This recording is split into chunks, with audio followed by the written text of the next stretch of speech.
நல்ல தகவனே, எங்கள் சர்வ வல்லமையுள்ள ஆண்டவரே, அருமையான நேரத்திற்காக ஸ்தோத்திரம். கிருபையுள்ள கரத்தில் எங்களை தாழ்த்துகிறோம். மகிமையின் தேவன் இம்மட்டுமாக மகிமைப்பட்ட தயவுக்காய் ஸ்தோத்திரம். துதிகளிலும் ஸ்தோத்திரங்களிலும் பாடல்களிலும் சாட்சியினாலும் மகிமைப்பட்டிருக்கிறோம். இப்பொழுது நீர் எங்களோடு பேசுகிறதான உடனே உங்களுடைய வார்த்தைகளை அனுப்ப போகிறதான உடனே தேவ ஆவியானவரை எங்கள் மத்தியில் இடைபடுவீரா, வார்த்தைகளை அனுப்புவீரா. நீர் பேசும் திருவியுள்ள கரத்தில் எங்களை காட்டுகிறோம். பலவீனமானவைகளை கொண்டு பலமான தேவன் வெளிப்படுவீர்கள். மண்ணானவர்களை கொண்டு ஆவியான தேவன் வெளிப்படுவீர்கள். இப்பொழுது நீர் பேசுகிறார். எங்களால் இயேசுவின் நாமத்தில் பிதாவே. அல்லேலூயா. மத்தேயு சுவிசேஷம் 24ஆம் அதிகாரத்தில் சீடர்கள் இயேசுவை பார்த்து ஒரு காரியத்தை கேட்கிறார்கள். அதற்கு சில காரியங்களை சொல்லிவிட்டு இயேசு சொல்லுகிறார், இதோ முன்னதாக உங்களுக்கு அறிவித்து இருக்கிறேன் அப்படின்னு சொல்றார். ஆண்டவர் சில காரியங்களை முன்பதாக சொல்லிவிட்டு செய்வதுதான் ஆண்டவருடைய இயல்பு. பழைய பாட்டு காலத்திலிருந்து அதை செய்வார். எல்லாத்தையும் பார்த்தீங்கன்னா முன்பதாகவே ஆண்டவர் சொல்றார். இன்னும் சொல்ல போனா ஏசாயாவை சொல்றாரு, வரும் காரியங்களை குறித்து என்னிடத்துல கேளுங்கள், நான் உங்களுக்கு மறு உத்தரவை அருளுவேன் அப்படின்னு. ஆவியானவரை பற்றி சொல்லும்போது வசனம் சொல்லுது, அவர் வந்து உங்களை சகல சத்தியத்துக்குள்ளும் நடத்துவார், வரும் காரியங்களை குறித்து உங்களுக்கு சொல்லிப்பார் அப்படின்னு. அப்போ நடக்க போற சம்பவங்கள் எல்லாவற்றையும் ஆண்டவர் வேதத்திலே எழுதி வைத்திருக்கிறார்.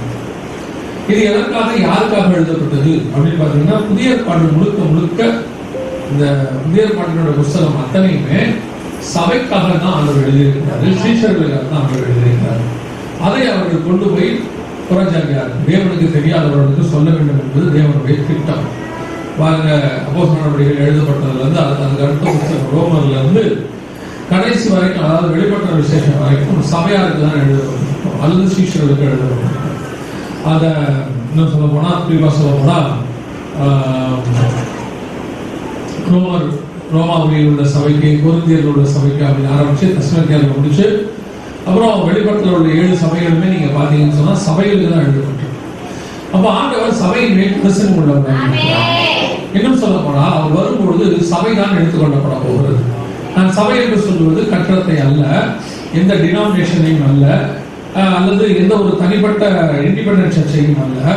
சபை என்பது உங்களையும் என்னையும். நாம் எந்த சபையில் வேணா மெம்பராக இருக்கலாம், ஆனா எப்படி இருக்கிறோம் என்பதுதான் முக்கியம்.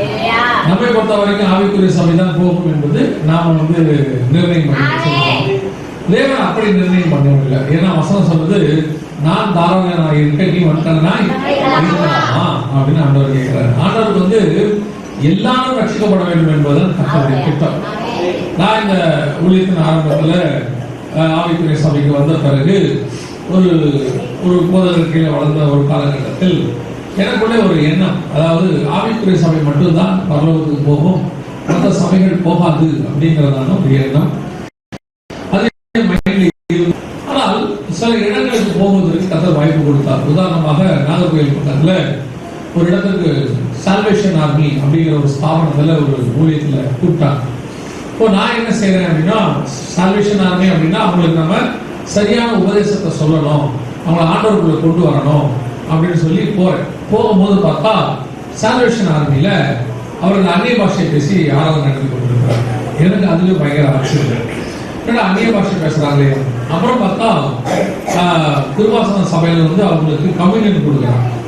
அப்புறம் பார்த்தா முழுக்க ஞானஸ்நானத்துக்கு ஒப்பு கொடுக்குறாங்க. எனக்கு ரொம்ப ஆச்சரியமா போச்சு, இதெல்லாம் அவங்ககிட்ட கிடையாது. அப்ப நான் அந்த போதகரை கேட்டேன், ஐயா இது எப்படி நீங்க இதெல்லாம் வச்சிருக்கிறீங்க? அப்ப அவர் சொன்னாரு, நாங்க மாறி 3 வருஷம் ஆயிடுச்சு, எங்களுக்குள்ள எல்லாம் ஆண்டவர் பேசி இருக்கிறாரு, எங்க சபையே இன்னைக்கு என்னவா மாறிடுச்சு இருக்கு, ஆண்டவருக்குள்ள பசுதாவியை பெற்று முழுக்க ஞானஸ்நானத்துக்கு நாங்க ஒப்பு கொடுக்குற ஜனங்களாக இருக்கிறோம் அப்படின்னு சொல்லி. பேர் தான் இப்ப என்னவா இருக்கிறது, பேரு சால்வேஷன் ஆர்மி அப்படின்னு இருக்கு. ஆனா உள்ளுக்குள்ள தேவனை பற்றின உபதேசம் போயிருக்கு. இந்த மாதிரி அநேக சிஎஸ்சி சபைகளை நாம் சொல்லிக் கொண்டிருக்கிறோம், பரலோகத்துக்கு போக மாட்டாங்கன்னு. ஆனால் சிஎஸ்சி சபைக்கு நிறைய போகணும். போகும்போது பார்த்தா போதகர்கள் தண்ணீரில் மூழ்கி ஞானஸ்நானம் எடுத்திருக்கிறார்கள், அவர்கள் பசுத்த ஆவியை நடத்துகிறார்கள். இன்னும் சொல்ல போனா அவர்கள் வருகை கொடுத்து 3 நாட்கள் நம்ம கன்வென்ஷன் வைக்கிற மாதிரி அவங்களும் வைக்கிறாங்க. ஆனால் என்ன ஆச்சரியம்னா அங்கேயும் மூழ்கி ஞானஸ்நானம் கொடுக்குறாங்க, எல்லாம் கொடுக்குறாங்க. அப்படின்னா என்ன சொல்ல வரோம் அப்படின்னு சொன்னா நீங்க புரிஞ்சுக்கணும். நாம தான் போவோம்னு நினைக்க கூடாது. கர்த்தர் அவருக்கென்று எல்லா இடங்களிலும் ஆட்களை வைத்திருக்கிறார். பாபிலோனிலும் சில தானியேலை வைத்திருக்கிறார், எகிப்திலும் சில யோசேப்புகளை கர்த்தர் வைத்திருக்கிறார். அதே மாதிரி தான் ஆவிக்குரிய சபையிலும் ஆண்டவர் ஆட்களை வச்சிருக்கிறார்.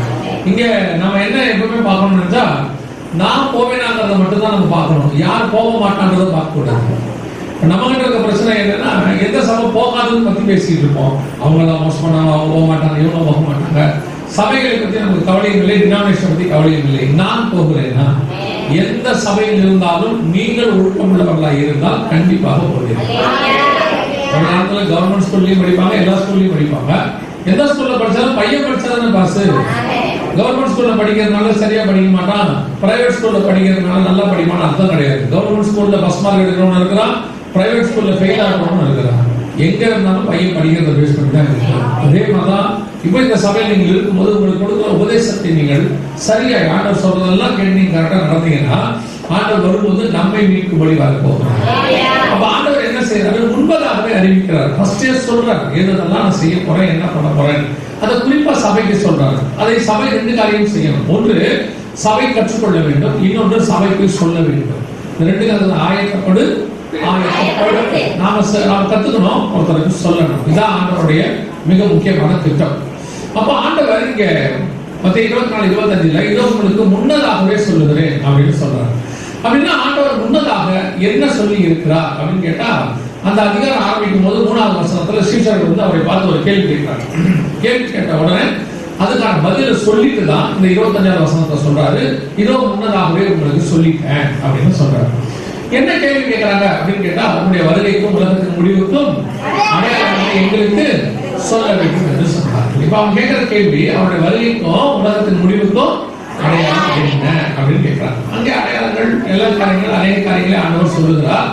அதுல நிறைய காரியங்கள், அதாவது மத்திய சுவிசேஷத்தை நீங்க அந்த 24ஆம் அதிகாரத்தை 3 பகுதியாக பிரிச்சு படிக்க முடியும். படிக்கிறவங்க இன்ட்ரெஸ்ட் உள்ளவங்களுக்கு சொல்றேன், 3 பகுதியாக பிரிச்சு படிக்க முடியும். அதாவது 8வது வசனம் வரைக்கும் ஒரு பகுதி.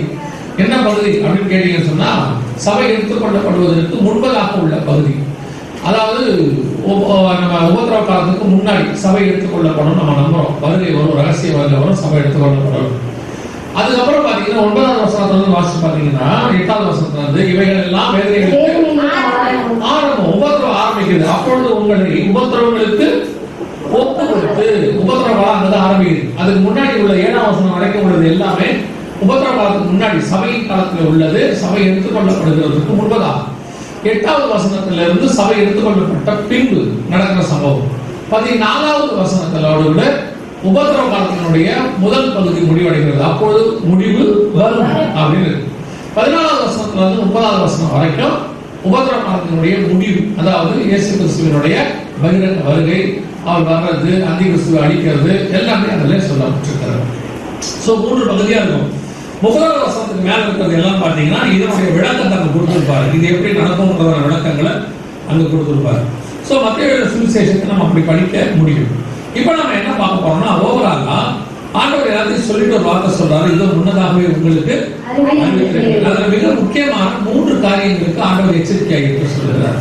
அந்த 3 காரியங்களை கொண்டுதான் நாம் இன்று என்ன செய்ய போறோம், காலை வேளையில பார்க்க போகிறோம். முதல் காரியத்திற்கு ஆண்டவர் என்ன எச்சரிக்கையா இருக்க சொல்லுகிறார் அப்படின்னு சொல்லி நீங்க பாத்தீங்கன்னு சொன்னா, வாசிங்க 4வது அதுக்குள்ளே அவசரப்பட்டு 4வது வசனம் வாசிங்க. இயேசு அவர்களுக்கு பிரதியுத்தரமாக, ஒருவனும் உங்களை வஞ்சியாதபடிக்கு எச்சரிக்கையாய் இருங்கள். ஒருவனும் உங்களை வஞ்சியாதபடிக்கு எந்த வஞ்சகத்தை பத்தி பேசுறாரு?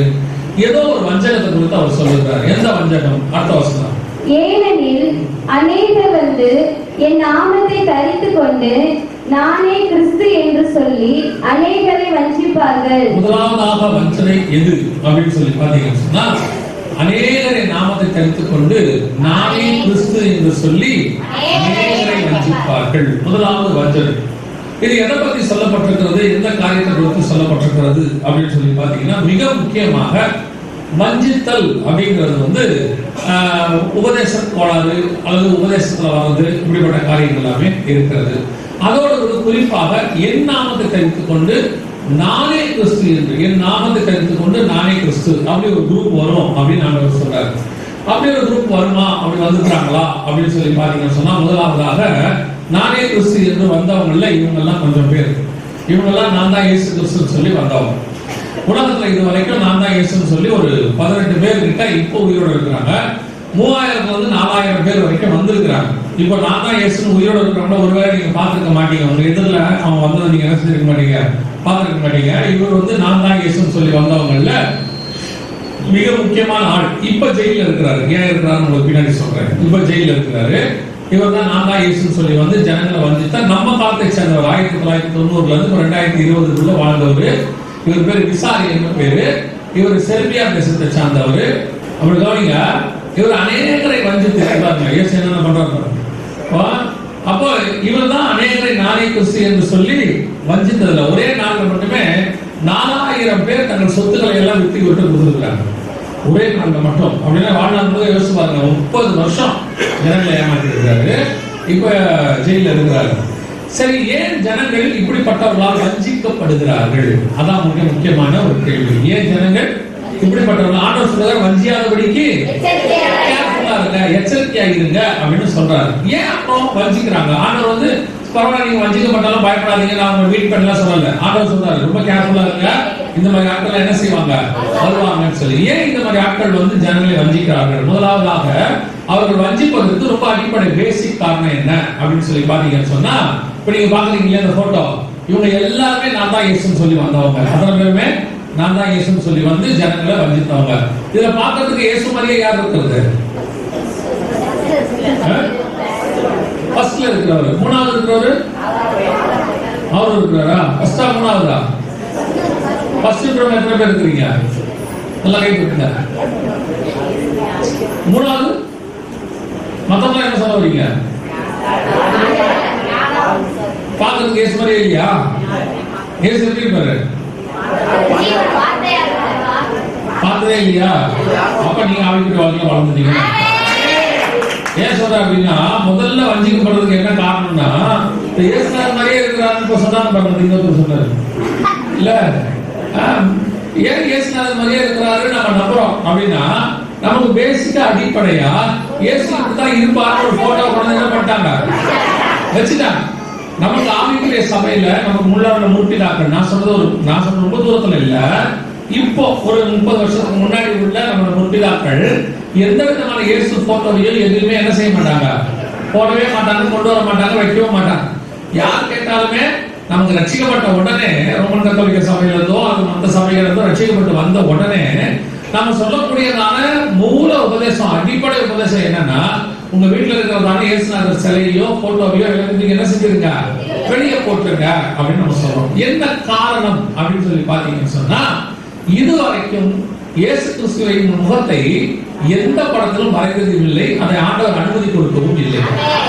இது எல்லாமே ஏதோ ஒரு காலகட்டத்தில் வரையப்பட்டது. இயேசு இப்படித்தான் இருப்பாருன்னு சொல்லி அவங்க என்ன செஞ்சிருக்கிறாங்க, வரைஞ்சிருக்கிறாங்க. அது இப்ப நீங்க போட்டோலாம் இருக்கு பாத்தீங்களா, இப்ப வச்சிருக்கிறாங்கல்ல, இதெல்லாமே சினிமால வந்த நடிகர்கள் இயேசு மாதிரி நடிச்சவங்க போட்டோ. ராபர்ட் பாவல், மெக்டலோ அப்படின்னு ஒரு சிலர்லாம் இருக்கிறாங்க. இது அவங்களுடைய போட்டோஸ் தான் ஒழிய, இது முழுக்க முழுக்க யாருடையதுன்னு கேட்டீங்கன்னா மனுஷனுடைய போட்டோ. சோ இதை நம்ம நம்புறோம் பாத்தீங்களா. இப்போ இதுதான் அடுத்த பாவத்துக்கு அல்லது தப்புக்கு வஞ்சிக்கப்படுவதற்கு காரணமா இருக்குது. யாராவது நீல முடியோட தாடியோட வந்தா நம்ம என்ன செய்ய ஆரம்பிக்கிறோம், இயேசுன்னு நம்ப ஆரம்பிக்கிறோம். அவங்கள இப்ப இவருக்கார் பாருங்க, நீங்க பாத்தீங்க இல்லையா அந்த மனுஷன், இவர் செர்பியா தேசத்துல ஒரு டிராபிக் கான்ஸ்டபிளாக இருந்தவர். டிராபிக் கான்ஸ்டபிளா இருந்து வேலை போயிருச்சு. வேலை போனவனா அவர் என்ன பண்ணிட்டாரு, ஒரு 6 மாசம் அவருக்கு முடி வெட்டுறதுக்கும் ஷேவ் பண்றதுக்கும் எதுக்குமே என்ன இல்ல, காசு இல்ல. அதனால திடீர்னு ஒரு நாள் இயேசு சொல்லிட்டாரு, நான் தான் இயேசுன்னு சொல்லிட்டாரு. யாராவது சொல்லிருப்பாங்க, நீ பாக்கிறதுக்கு எப்படி இருக்கிற, இயேசு மாதிரியே இருக்கிற அப்படின்னு சொல்லிட்டாங்க போல. அதனால இவர் என்ன பண்ணிட்டாரு, தன்னை இயேசுன்னு சொல்ல ஆரம்பிச்சிட்டாரு. அப்படி சொல்ல ஆரம்பிச்சதுல இருந்து ஜனங்க எல்லாம் நம்ப ஆரம்பிச்சாங்க. பாக்கிறதுக்கு எப்படி இருக்கிறாரு, இயேசு மாதிரியே இருக்கிறாரு அப்படின்னு அவங்க நினைச்சுக்கிறாங்க. இதுதான் முதலாவதாக நாம் வஞ்சிக்கப்படுவதற்கு பேசிக், ரொம்ப பேசிக் காரணம். நாங்கள் இப்பவும் சொல்லுகிறோம், தயவு செய்து இப்படிப்பட்ட இயேசுநாதர் அப்படின்னு சொல்லக்கூடியதை எல்லாத்தையும் என்ன பண்ணிருங்க, எடுத்து தூக்கி போட்டுருங்க. கண்டிப்பாக இயேசு இப்படி இல்லை, இயேசு இந்த மாதிரி இருக்க வாய்ப்பே இல்லை. இதுதான் இருக்கிறதுலயே வஞ்சிக்கிறதுல ரொம்ப மோசமானது. பார்க்கறதுக்கு சாதாரணமா இருக்கும்.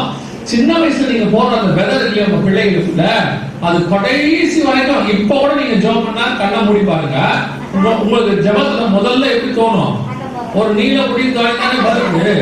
ஆவிக்குரிய வாழ்க்கையில வளர்ந்து நீங்க ஆண்டவருக்குள்ள வரும்போது அவர் ஒளியாகவோ அல்லது வெளிச்சம் ஆதாம் என்ன செஞ்சது இல்ல. பரலோகத்துல பார்த்த தேவனுக்கும் இவங்க வச்சிருக்கிற இந்த இயேசுநாதர் போட்டோவுக்கும் எந்த விதமான சம்பந்தமும் கிடையாது. ஒரு அடிப்படை பேசிக்கா நான் சொல்றேன். இப்போ பரலோகத்துல இயேசுவோட முடி என்ன கலர்ல இருக்கு தெரியுமா? 4ஆம் அதிகாரத்துல இருக்குது. நீங்க போய் அப்புறமா வாசிச்சு பாருங்க. 1ஆம் அதிகாரத்துல இருக்கு, போய் வாசிச்சு பாருங்க. அவருடைய முடி பஞ்சை போல முடி எப்படி இருந்துச்சு இயேசுநாதருக்கு? இப்ப எப்படி இருக்கு இயேசுநாதர் முடி உங்களுக்கு? அப்ப அப்படியே இயேசுநாதர் போட்டோ பழைய போட்டோ எங்கேஜ்ல எடுத்தது. இப்ப நீங்க போய் திடீர்னு ஆதார்ல போட்டோ கேட்டா நீங்க ஸ்கூல்ல +2ல எடுத்த போட்டோ விட்டா ஒத்துப்பாங்களா? இப்பவே கவர்மெண்ட் சொல்லுது அப்டேட் பண்ணுங்க போட்டோவை, எல்லாம் புது போட்டோவை கொடுங்கன்னு சொல்லுது. இப்ப இருக்க போட்டோ ஏன் அப்பப்ப நம்ம என்ன பண்ணிருக்கோம், அதை அப்டேட் பண்ணணும். அப்படியே பார்த்தாலும் நீங்க இப்ப அப்டேட் பண்ணாம இருக்கிறீங்க. இயேசுடைய கண்ணி எப்படி இருந்துச்சானா அக்கினி ஜுவாலையை போல இருந்தது அப்படின்னு இருக்கிறது. அவருடைய வஸ்திரத்தை பத்தி சொல்லப்பட்டிருக்கு, கால்களை பத்தி சொல்லப்பட்டிருக்கு. இதுல எதுவுமே இருக்கு ஒத்து வராது.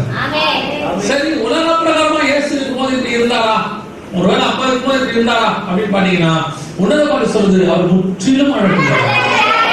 1000 பேர்களிலே இப்படியா இருக்குது.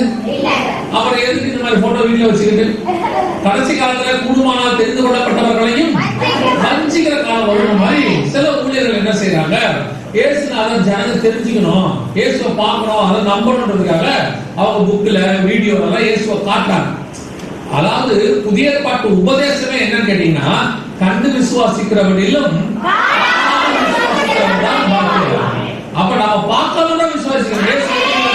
தெரியாது இயேசு எங்க இருக்கிறார்? இப்ப இயேசு எங்க இருக்கிறார்? பரலோகத்துல இருக்கிறார். அப்படிதானே சொல்றீங்க? நம்ம கூட இருக்கிறார். சரி, பரலோகமே எங்க இருக்குது? தலைக்கு மேல இருக்குது. அவ்வளவுதான். எங்க இருக்குது தெரியாது. யாராவது போயிட்டு வந்தீங்களா? போயிட்டு வந்தவங்க கொஞ்சம் பேர் இருக்கிறாங்க, அவங்க விட்டுருவோம். நம்ம அவங்களுக்கு சம்பந்தம் இல்லை, நம்ம அவங்க கூட போக வேண்டாம், அவங்க தனியாவே போயிட்டு வச்சோம். சரி, அவங்க பரலோகத்துக்கு நம்ம போயிருக்கிறோமா? இல்ல. இயேசுநாதர் இப்ப இருக்கிற பார்த்திருக்கிறோமா? இல்ல. இது எதுவுமே நமக்கு தெரியாது. ஆனா நான் விசுவாசிக்கிறேன், என் தேவன் ஒரு நாள் என்னை மீட்கும்படி எனக்கு பேர் விசுவாசி. பார்த்துட்டா என் பேர் விசுவாசி இல்ல. இப்ப பாருங்க, உலகம் என்ன சொல்லுது? எதை சொன்னாலும் ப்ரூஃப் இருக்குதா, வாட்ஸ்அப்ல வந்துருக்குதா, யார் சொன்னா அப்படின்னு கேக்குறாங்க. அப்ப கேட்டு நம்பினா அதுக்கு பேர் என்ன கிடையாது? விசுவாசம் கிடையாது. பார்க்காம நம்ப.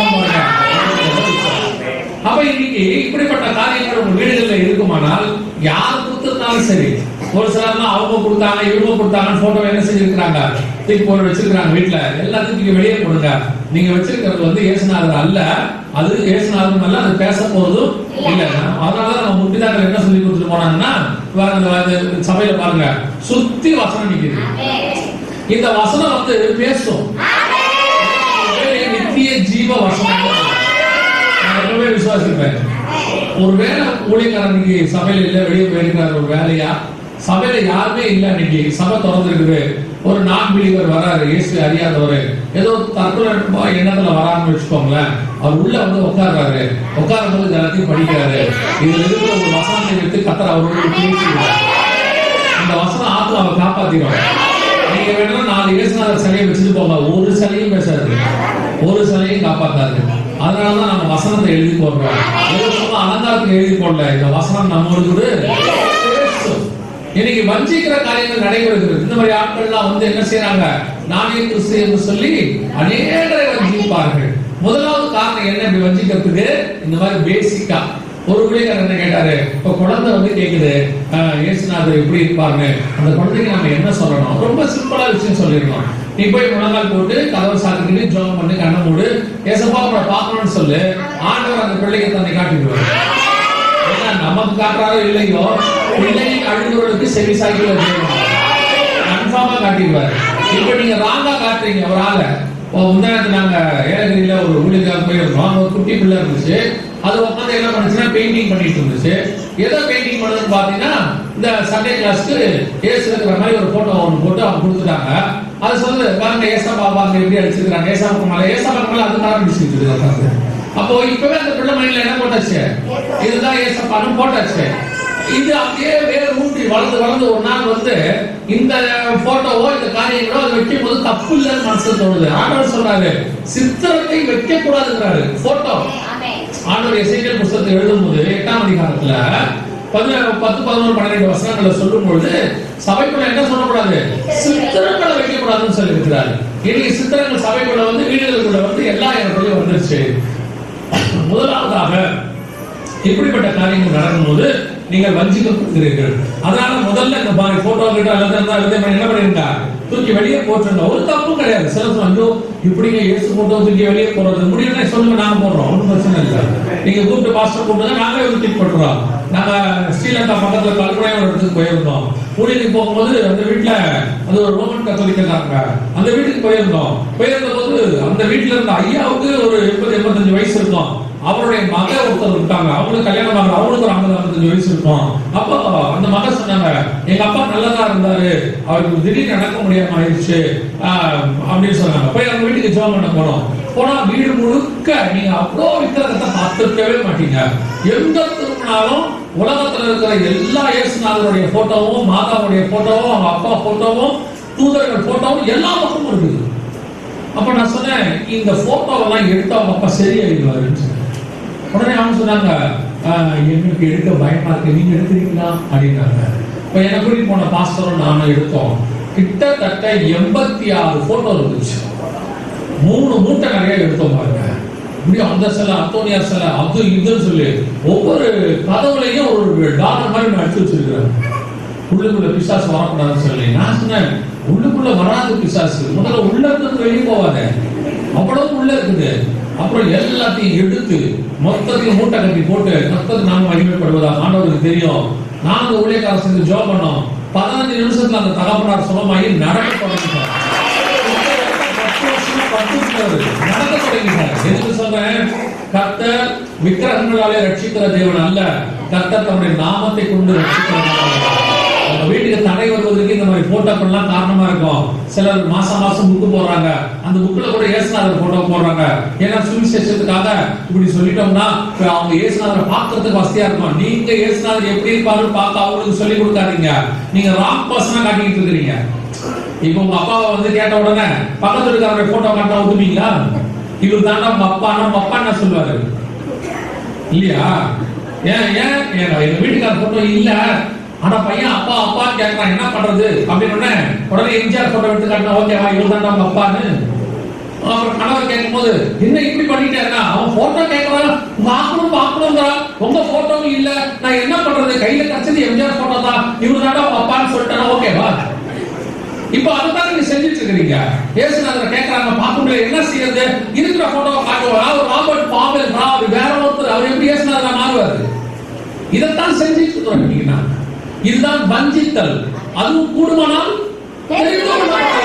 ஊழியக்காரனை வச்சே வஞ்சிப்பாங்க. இந்த கடைசி கால ஒரு காலத்துல ஊழியக்காரங்க இதெல்லாம் ரொம்ப கேர்ஃபுல்லாக இருந்தாங்க. ரொம்ப கேர்ஃபுல்லாக சபைக்குள்ள வீட்டுக்குள்ள வரக்கூடாதுன்னு சொல்லி உங்களுக்கு சொல்றேன். வீட்டுக்கு போங்க, இன்னைக்கு மத்தியானம் போங்க, என்னென்ன இயேசுநாதர் போட்டோ யார் யார் புக்ல இருக்குதோ, யார் மாசம் இருக்கிற புக்கா இருக்கோ தூக்கி அறுத்து குப்பையில போடுங்க. ஒரு சாபமும் வராது.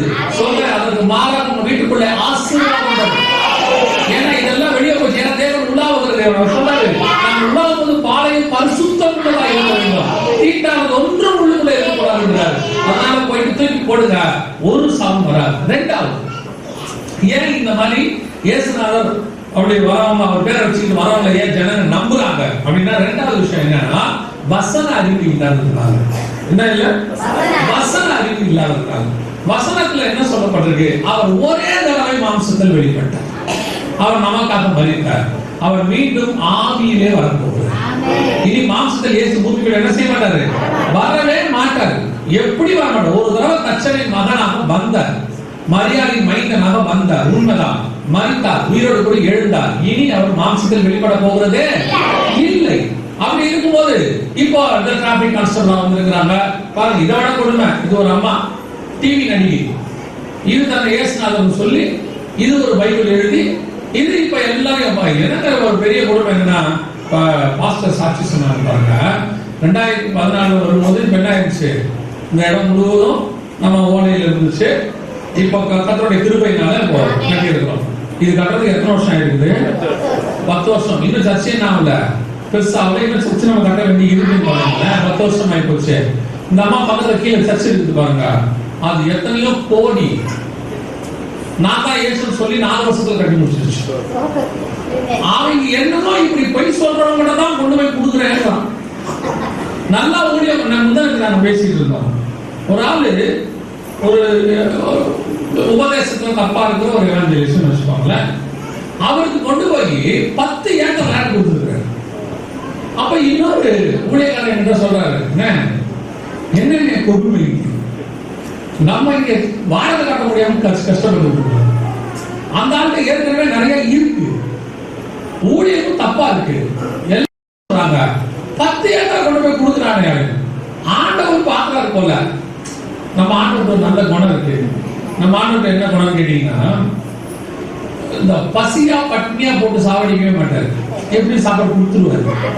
ஆனா நல்லா போட்டு சாவடிப்பாரு, நிறைய காடையை கொடுத்து மூக்கு வாயிலெல்லாம் வர வச்சு ஒரே அடித்தான்.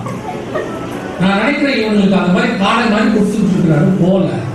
இப்படி சில ஆட்கள்லாம் இப்படி நல்ல உபதேசக்காரங்களுக்கு தான் ஜனம் கொண்டு என்ன செய்யறாங்க, கொடுக்குறாங்க. நல்ல உபதேசக்காரங்களுக்கும் கொடுக்குறாங்க. ஆனா கம்பேர் பண்ணா கள்ள உபதேசக்காரங்க இவ்வளவும் ஜனங்க கொடுத்ததான் நம்ம கட்டி இருக்கிறோம் இல்லையா, அதுவும் கொடுக்குறாங்க ஜனங்க. ஆனா கள்ள உபதேசக்காரங்க கொடுக்குறோம் எப்படி கொடுக்குறாங்க, அப்படித்தான் கொடுக்குறாங்க. ஆண்டவரே சொல்லிட்டார் போல, போய் போடுறா காடையை மூக்கு வாயிலே போடுறான்.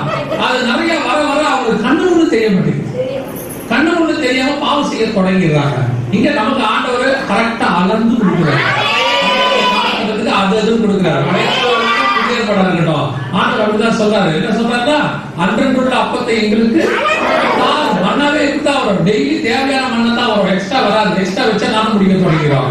அதனால ஆண்டவர் சொல்றாரு, நான் அதிகமாகி தூஷித்து உங்களுடைய நாமத்தை, அதிகமாகி திருடி உங்களுடைய நாமத்தை மீண்டும் தூஷிக்காதபடிக்கு, நான் தரித்திரமாக இருந்து திருடி உங்களுடைய நாமத்தை தான் ஆகாதபடிக்கு எனக்கு அளந்து கொடுத்தாரு. அப்ப அதுதான் நமக்கு வந்து, இப்ப நீங்க நினைக்கிறீங்கல்ல பக்கத்துல வாழ்ந்துட்டாரு அப்படின்னா அவருக்கு வந்து ஏதோ ப்ராப்ளம் இருக்குன்னு அர்த்தம்.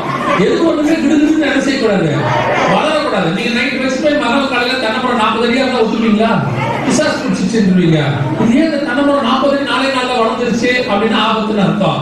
தென்னமரம் வளர வேண்டிய அளவுக்கு தான் என்ன செய்யணும், அதுக்கு டயத்துல தான் வளரணும். இதுதான் சரி. 10 வருஷம் ஆயிருக்கு, கர்த்தர் இன்னைக்கு நம்மள அழகா உட்கார தாமதிச்சா அடுத்த 10 வருஷத்துக்குள்ள இன்னும் நம்ம எடுத்த உடனே 3 வருஷத்துல வீட கட்டணும், கார கட்டணும், அதை கட்டணும், இதை கட்டணும், அப்புறம் வாயை கட்டி ஹாஸ்பிட்டல் போய் படுத்துறது, வேலை முடிஞ்சு.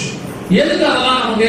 இன்னைக்கு நிறைய கூட்டம் அப்படிதான் இருக்கு. இந்த அம்மா பாருங்க, டிவி நடிகை சான்ஸ் போயிருச்சு, என்ன பண்றதுன்னு தெரியல. ஒரு நாள் எது நான் தான் ஏசு இருந்துச்சு, அதுக்கு முடி வளர வேண்டிய அவசியம் இல்லை, ஏற்கனவே இருந்துச்சு. அதனால நான் தான் ஏசு மியூசிக் தாடி தான் காணும் பாருங்க. அப்போ இப்போ அதெல்லாம் நம்புறான். எத்தனை பேர் இருக்கிறீங்க?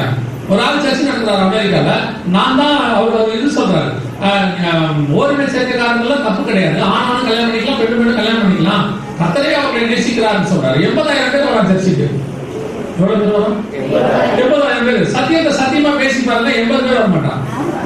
கேள்வி கேட்பான், ஏன், எதுக்கு, என்ன அப்படின்னு சொல்லி. அப்போ ஜனங்களுக்கு வசன அறிவு என்ன கிடையாது இன்னைக்கு இல்ல. வசனத்தை நல்லா படிக்கணும். இன்னைக்கு அநேகரை வஞ்சிக்கிற இன்னொரு விஷயம் தெரியுமா, ஆண்டவர் இந்த இடத்துல வஞ்சியாதபடிக்கு அப்படின்றாரு. அது வஞ்சிக்கப்படுறதுக்கு 3வது காரணம் என்ன தெரியுமா, இந்த உபதேசம் போல. வாசிங்க 2 கொரிந்தியர் 11:3 வாசிங்க சார். 2 கொரிந்தியர் 11:3.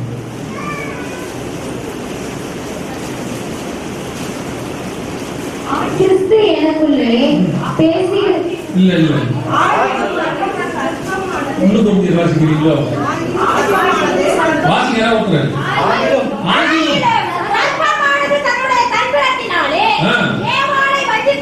வஞ்சித்தது போல உங்கள் மனதும் கிறிஸ்துவை பற்றிய உண்மையை நின்று விலகுபடி எடுக்கப்படுமோ என்று பயந்திருக்கிறேன். அப்படின்னா எப்படி சர்வம் உபதேசத்துல பழத்தை சாப்பிடலாம்னு சொல்லி வஞ்சிச்சுட்டோ, அதே மாதிரி உபதேசத்தினால சபை என்ன செய்யப்படுமா, வஞ்சிக்கப்படும். இன்னைக்கு ஏன் இந்த மாதிரி வஞ்சகர்கள் வருகிறாங்க?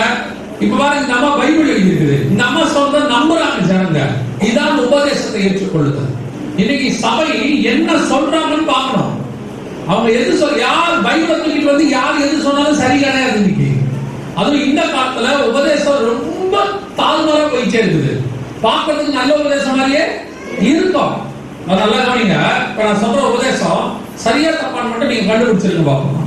அதாவது இயேசு கிறிஸ்துவின் ரத்தம் சகல பாவங்களையும் மன்னிக்கும்.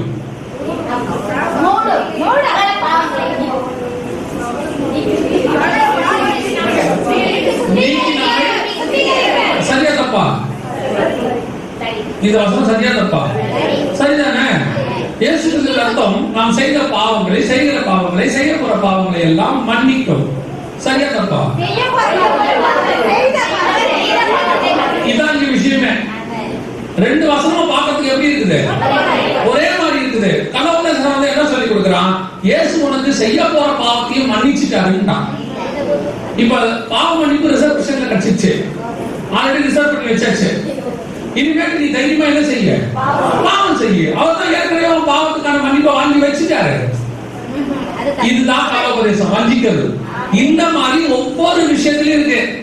இயேசு கிறிஸ்து தேவன் கிடையாது, ஆனா தேவனுடைய குமாரன். இயேசு கிறிஸ்து தேவன் கிடையாது, ஆனா தேவனுடைய குமாரன். இப்ப சரியா தப்பா?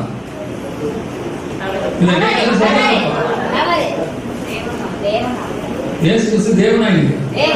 தேவகுமாரனா இல்லையா? உங்களுக்கு கன்ஃபியூஸ் ஆயிடுச்சுல? இவ்வளவுதான் விஷயமே. இன்னைக்கு இப்படிதான் சொல்றான். கலோபதேசன் வந்து என்ன சொல்றான்? அவர் தேவனுடைய குமாரன்றதை நாங்க ஒத்துக்கிறோம். தேவன் மட்டும்தான் தேவன், தேவனுடைய குமாரன் தேவன் கிடையாது. அவர் மாம்சத்துல வந்துட்டார், அதனால தேவனா இருக்க முடியாது. எப்படியா? எப்படி இருக்க முடியும்? ஒரு பாவிக்கு பிறக்கிறோம், பாவிக்கு பைபிள் சொல்றது ஒரு மனுஷன் மூலமாக பாவம் வந்துச்சு இருக்கு. அவ பரிசுத்தத்துல இருந்து தேவனுக்கு குமாரன் இருக்கிற எப்படிதான் இருக்காரு? தேவனா இருக்க முடியும். கழுதைக்கு பிறக்கிறது கழுதை தானே இருக்கும், நாய்க்கு குட்டி போட்டா நாய்க்குட்டி தானே இருக்கும். அவ தேவனுடைய பிள்ளை எப்படி இருப்பாரு? தேவனா இருப்பாரு. இன்னைக்கு என்ன சொல்றது வசனம்? இன்னைக்கு உலகத்தின் உபதேசம் என்ன சொல்றது? இயேசு தேவனுடைய குமாரன், ஆனா தேவன் கிடையாது. எப்படி வஞ்சிக்கிறோம் பாருங்க பிசாசு. கர்த்தராக இயேசு கிறிஸ்துவை நம்பணும், தேவனுடைய குமாரன் நம்பணும். அவர்தான் பிதா, குமாரன், பரிசுத்த ஆவியானவர் திருத்துவத்தை நீங்க நம்பணும். மூணு பேரும் ஒரே சிங்காசனத்துல இன்னைக்கு இந்த மாதிரி கள்ள உபதேசங்கள் அப்படியே கொஞ்சம் கொஞ்சமா உள்ள வருது. பிதா, குமாரன், பரிசுத்த ஆவி நாமத்தினால ஞானஸ்நானம் கொடுத்தா ஞானஸ்நானம் கிடையாது. கர்த்தராக இயேசு கிறிஸ்து நாமத்துல கொடுத்தாதான் ஞானஸ்நானம் ஒன்று சொல்றாங்க. ஏன்? ஏன்னா பிதா, குமாரன், பரிசுத்த ஆவி நாமத்தினால இருக்கு. அந்த நாமம் எது? அது ஒரு நாமம் தானே இருக்கணும். பிதா, குமாரன், பரிசுத்த ஆவி மூணு பேர் இருக்காங்கல்ல, எப்படி ஒரு நாமம்? மூணு பேருக்கும் ஒரே நாமம். உடனே அதுதான் இயேசுவின் நாமம், அதனாலதான் நீங்க எடுக்கணும். ஏன் பிதா, குமாரன், பரிசுத்த ஆவின்னு சொல்லி எடுக்க கூடாதா? இயேசு கிறிஸ்து போய் ஞானஸ்நானம் எடுக்க சொல்றாரு. என்ன சொல்றாரு? நீங்க போய் பிதா, குமாரன், பரிசுத்த ஆவி நாமத்தினால சொல்றாரு. அதுக்கு பதிலா அவர் சொல்லாமல நீங்க போய் என்ன நாமத்தினால ஞானஸ்நானம் கொடுங்க சொல்லாமல. ஏன் அப்படி பிரிச்சு சொன்னாரு? அவரோட அறிவு ஜாஸ்தி. இன்னைக்கு இப்படிதான் கள்ளோபதேசம் உள்ள வருது சபைக்குள்ள. நான் அதுக்குதான் சொல்றேன். நான் என்னோட தம்பிகள் நிறைய, அதாவது ஊழியத்துக்கு வந்திருக்கிறவங்க நம்ம கூட அன்னைக்கு இருந்து இன்னைக்கு ஊழியத்துக்கு வந்து அவங்க தம்பிகள் நிறைய பேர் சபை நடத்துறாங்க. அப்ப நான் அவங்களுக்கு சொல்லுவேன், தயவு செய்து உங்கள் சபைக்குள்ள எந்த ஊழியக்காரனையும் ஏத்தாது. அன்லெஸ் கர்த்தர் உங்களை லீட் பண்ணி இவரை ஏத்துன்னு சொன்னா மட்டும் இருக்கு. ஏன்னா இன்னைக்கு எங்க இருந்து எப்படி வராங்கன்னு யாருக்குமே தெரியாது. பெங்களூர்ல இருந்து திடீர்னு ஒரு போன் வருது, ஆப்பிரிக்கா இருந்து ஒருத்தர் வராங்கண்ணே, ஊழியத்துக்கு அவர் வந்துருக்கிறாரு, எல்லாம் பயங்கரமா இருக்கிறாங்க. நான் சொன்னேன், ஜெபம் பண்ணுங்க. கள்ள உபதேசம் வந்தா சபைக்குள்ள வரக்கூடாதுன்னு ஜெபம் பண்ணுங்க. நல்ல உபதேசம் வந்தா வரட்டும் ஜெபம் பண்ணுங்க. கடைசியில பாத்தீங்கன்னா எல்லாம் ரெடியாகி வந்து ஏர்போர்ட்டோட திருப்பி அனுப்பிச்சு விட்டாங்க. ஏன்? அது ஆண்டவர் தடுத்துட்டார், அவ்வளவுதான். கர்த்தர் திறந்த வாசல ஒருத்தரும் மூட முடியாது. எந்த நாட்டுல யாரும் மூட முடியாது. இரும்பு கதவுகளை விட்டு வெண்கல அவரு அப்படி செய்யற ஆண்டவர். இன்னைக்கு என்ன நடக்குது? ஒரு கூட்டம் அப்படியே யார் கொரியால இருந்து வராங்க ஏத்து மேல, ஆப்பிரிக்கால வராங்க ஏத்து மேல, அமெரிக்கால வராங்க, வெளிநாட்டுல இருந்து வராங்கன்னா உடனே சபைகள் என்ன பண்ணிடுறாங்க? உங்களுக்கு சொல்றேன், அங்க பைபிள் ஸ்டடி நடக்குது, இங்க பைபிள் ஸ்டடி நடக்குது, அவரு கூப்பிடுறாரு, இவரு கூப்பிடுறாரு. வெளிநாட்டுல இருந்து ஒருத்தர் வந்து பேசுறாரா? எந்த நாட்டுல இருந்து பேசினாலும் பைபிள்ல இருந்து தான் பேச போறாங்க. பைபிள்ல இருந்து வெளியில இருந்து பேசினா அது நமக்கு தேவையும் இல்ல. பைபிள்ல இருந்து பேசணும்னா உங்க சபையிலேயே பேசுறாங்க. இதுவே போதுமானதாக இருக்கு. நீங்க எப்படி நீங்க வச்சிருக்கீங்களா? பையனை பார்த்து சொல்லிருக்கீங்களா? ஒரு வாரம் இந்த ஸ்கூலுக்கு போயிட்டப்பா, நீ வேணா ஒரு 2 நாளைக்கு இந்த ஸ்கூலுக்கு போயிட்டு வா, நல்லா இருக்குதாமா. அந்த ஸ்கூலுக்கு போயிட்டு வந்தோடனே இதை விட பெரிய ஸ்கூல் ஒரு 2 நாளைக்கு அங்க போயிட்டு வரியா கேட்பாங்க, அவனும் சேர்த்துப்பாங்க. சேர்க்க மாட்டாரு, நீங்களும் அனுப்ப மாட்டீங்க. நல்லதா கெட்டதா ஒரு ஸ்கூல்ல 12வது வரைக்கும் படிச்சுன்னு சொல்றீங்கல்ல, நல்லதா கெட்டதா இல்ல, வெறும் நல்லதுதான். நீங்க இருக்கிற சமயத்துல வல்லமை விடுவாங்க. இன்னைக்கு கடைசி காலத்துல நான் இந்த கொரோனாவுக்கு அப்புறம் நிறைய நல்லது நடந்திருக்கு, நிறைய தீமை நடந்திருக்கு. அதுல ஒரு தீமை என்னன்னு கேட்டீங்கன்னா, முந்திலாம் கள்ள உபதேசம் வரணும்னா சபைக்குள்ளதான் வரும். ஏன்னா நீங்க சர்ச்சுக்கு வருவீங்க, சர்ச்சுக்கு வர இடத்துல பேசுறவங்க என்ன பேசுவாங்க? கெஸ்ட் ஸ்பீக்கர் கள்ளோபதேசம் பேசிடுவாங்க. இந்த கொரோனா வந்ததுல இருந்து உங்க கையிலேயே சர்ச் வந்துருச்சு, உங்க போனு நாலா பக்கத்துல வந்து செய்தி வருது, நீங்க சும்மா இருந்தாலும் வருது. அதான் நாங்க சொல்லுவோம், எங்க சென்னையெல்லாம் கொடுக்குறாங்க, எங்க இருக்குன்னு தெரியாது, மினி டிஃபன் ஒண்ணு இருக்குது, தெரியல உங்களுக்கு, சென்னையில உண்டு மினி டிஃபன். முந்தியெல்லாம் தோசை கேட்டா தோசை கிடைக்கும், இட்லி கேட்டா இட்லி கிடைக்கும், பூரி கேட்டா பூரி கிடைக்கும். இப்ப சென்னையில போய் மினி டிஃபன் கேட்டு பாருங்க, ஒரு பூரி, ஒரு தோசை, ஒரு இட்லி, கொஞ்சம் பொங்கல், ஒரு ஸ்வீட், சட்னி, சாம்பார் எல்லாம் வச்சு ஒரு பெரிய பிளேட்ல கிடைக்கும் மினி டிஃபன். இந்த மினி டிஃபன் சாப்பிடறதுக்கு நல்லா இருக்கும். பொதுவா மினி டிஃபன் உடம்புக்கு என்னது கெடுதி. ஏன்னா வைக்கிற பூரி கோதுமை மாவு, இட்லி அரிசி மாவு, கேசரி ரவா, இது மூணு உள்ள வச்சுன்னா மூணு மாவும் ஒரே நேரத்துல மிக்ஸ் ஆச்சுன்னா என்ன ஆகும் பாத்துட்டு அப்புறம் வீட்டுல போய் யோசிச்சு பாருங்க. அது இப்ப யோசிக்காதீங்க.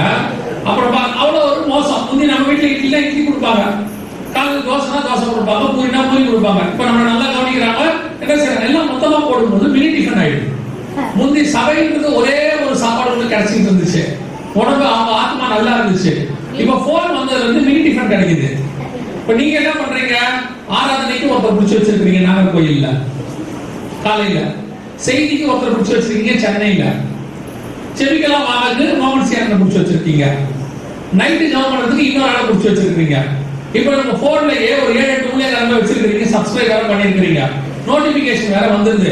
அவர் சொல்றது கேட்கறது, கோதுமையை திங்கிறது, அரிசியை திங்கிறது, அப்புறம் கேசரியை திங்கிறது, வடை உளுந்தையும் திங்கிறது, மொத்தத்தையும் தின்னுட்டு இங்க வந்து சொல்றது.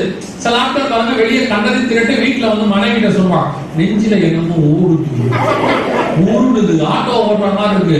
அந்த அம்மா பாவமா பாப்போம், இது எங்க போய் என்னத்தை தின்ட்டு வச்சுன்னு தெரியலையே, இங்க வந்து நெஞ்சில ஓடுது. உடனே 2 மணிக்கு எதிர்த்து கொஞ்சம் குடிக்க சுடு தண்ணி தெரியா, சீரகம் தெரியா, மிளகு தெரியான்ட்டு அப்படியே நைட் ஃபுல்லா வாக்கிங் நடத்துறது வெளியே. அந்த ஊருக்காரன் பாக்குறான், என்ன 2 மணிக்கு இந்த நடக்கிறான், என்ன வாக்கு வந்த ஆளுக்குன்னு. அதே மாதிரிதான் நிறைய பேர் நிறைய உபதேசத்தை தின்னுட்டு வந்துட்டு இங்க வந்து கடவுடாங்கிறது பாஸ்டர் கிட்ட, அவரு அப்படி சொன்னாரு, இவரு இப்படி சொன்னாரு, அந்த சர்ச்சில் இப்படி ஆரம்பிக்கிறாங்க, இங்க ஒரு பாஸ்டர் டான்ஸ் ஆடுறாரு, அங்க பாஸ்டரும் பாஸ்டர்மாவும் ஆடுறாங்க, இங்கேயே பாஸ்டர் நின்றுகிட்டே பேசுறாரு, அந்த பாஸ்டர் முடிச்சுக்கிட்டே பேசுறாரு. இது மினி டிஃபன் கேஸ். இது வந்து உயிரை வாங்குது. நான் உங்களுக்கு சொல்றேன், உங்களுக்கு ஒரு சபையை கத்தர் கொடுத்திருக்கிறார், உங்களுக்கு ஒரு ஊழியக்காரரை கொடுத்திருக்கிறார். அந்த உபதேசம் உங்களுக்கு போதும். நாங்க ஒரு ஊழியக்காரர்கிட்ட ஒரு உபதேசத்துல 14 வருஷம் வளர்ந்துருக்கிறோம். அதற்கு பிறகுதான் முழு நேர பணிக்கு வந்தோம்.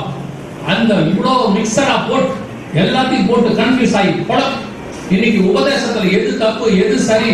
தூத்துக்குடியில 200 பேர் ஒரே கூட்டத்துல பாவத்துக்கு குறிப்பிட்டாங்க.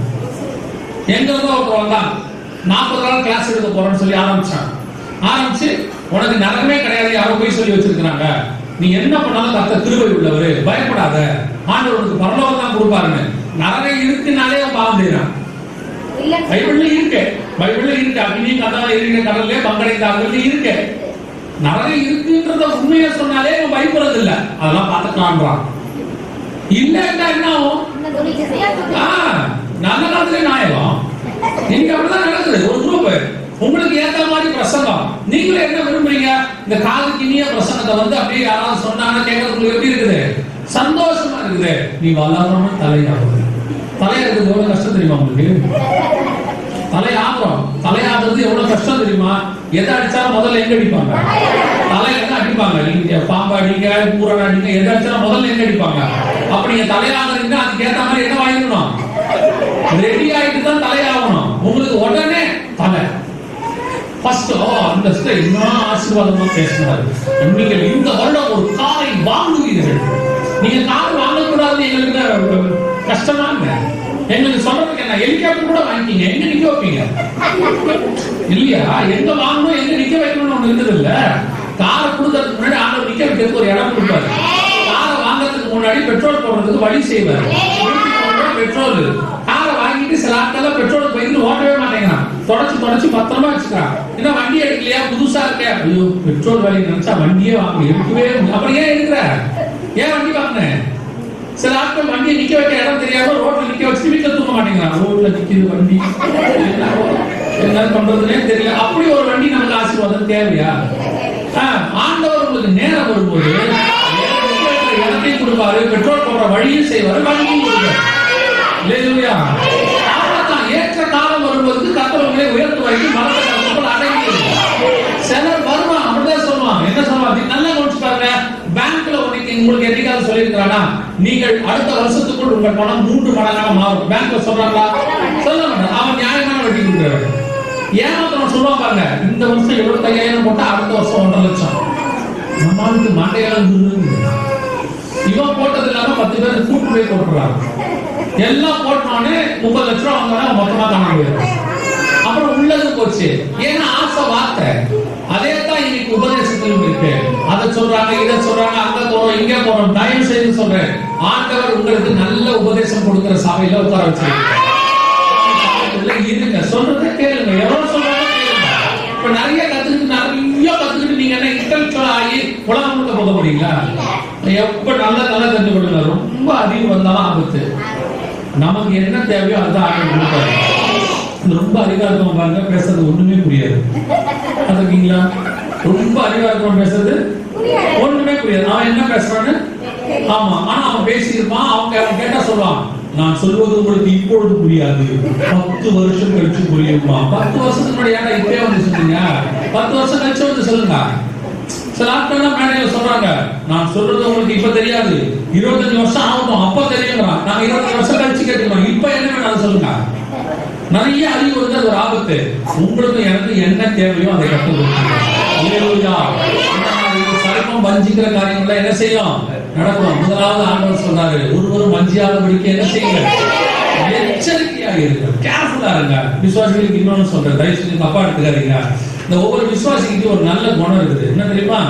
எவ்வளவுதான் சொன்னாலும் இந்த பக்க வழியை நுழைகிற ஊழியக்காரங்க 4 பேர் வீட்டுக்கு வந்து போவாங்க. அது இந்த ஜனவரி மாசம் ஆகி போச்சா, இந்த கேலண்டரையும் வாகனத்தையும் அக்கத்தையும் தூக்கிட்டு இந்த விசிட்டிங் பாஸ்டர்ஸ் கொஞ்சம் பேர் இருப்பாங்க. சோதரம் பிரைஸ் அல்லேலூயா, உங்களை சந்திக்கலாம் வந்து ஒரு வாக்கு தாக்கையும் கேலண்டரையும் தூக்கிட்டு வருவாங்க. அவங்க ஏன் அவங்க வீட்டுக்கு வராங்கன்னு உங்களுக்கு தெரிய மாட்டேங்குது, நம்ம ஏன் அவங்க வீட்டுக்கு வரணும் அவங்களுக்கு தெரிய மாட்டேங்குது. ஒரே ஒரு நோக்கம் தான், ஆதாயம். ஏதோ ஒரு ஆதாயம். உங்களுக்கு சபை உங்களுக்கு ஒரு கேலண்டர் கொடுக்குதோ, உங்களுக்கு ஒரு வாக்குத்தம் கொடுக்குறாங்களோ, அது உங்களோட முடிஞ்சு போச்சு. எதுக்கு உங்க வீட்டுக்கு வராங்க? வராங்க, வந்து ஒரு வாக்குத்தத்தத்தை சொல்லி, ஒரு தீர்க்க தரிசனத்தை சொல்லி, இந்த வருஷம் நீங்கள் எதிர்பார்த்திருக்கிற காரியத்தை ஆண்டவர் நிச்சயம் செய்வார். நீங்க மாமியார் சாகணும்னு நினைச்சிருக்கீங்க, அது நடக்குமா சொல்லுங்க? அந்த தீர்க்க தரிசனம் நிறைவேறுமா? சாகணும்னு நினைக்கிறது ஒரு நல்ல விஷயமா? பாத்தீங்கன்னா அந்த வருஷத்துல மாமியார் ஸ்ட்ராங் ஆயிடுது. அடுத்த மாமியார் ஏறிச்சு உட்கார்ந்துக்கிறது. உங்களுக்கு தெரியும் ஏன் மாமியார் ஸ்ட்ராங் ஆச்சு? நீங்க ஜெபிச்சதுனால ஸ்ட்ராங் ஆச்சு. அதனால சொல்றேன், நிறைய பேர் வரவே அடிச்சு விட்டுட்டு போயிட்டே இருப்பான். கவலைப்படாதீர்கள், இயேசு தாமே உங்கள் கண்ணீர் யாவையும் துடைப்பார். இது வரைக்கும் துடைக்காம இருந்திருக்காரு. அவர் துடைச்சதுனால இன்று முதல் உங்களை ஆசீர்வதிப்பார். நேற்று யார் ஆசீர்வதிச்சார்? நேற்றும் அவர் தான் ஆசீர்வதிச்சார், முன்னேற்றம் அவர் தான் ஆசீர்வதிச்சார், இன்று முதல் அவர் ஆசீர்வதிச்சார், நாளையும் அவர் தான். இதை வந்து உங்களுக்கு சொல்லி, அதாவது ஆண்டவர் வாக்குத்தத்தம் கொடுக்கிறது வேற. இந்த வாக்குத்தத்தம் கொடுக்கிறதுக்குனே ஒரு குரூப் வருது. இவன் தான் ஒரு நாள் உங்களை வஞ்சிப்பான்.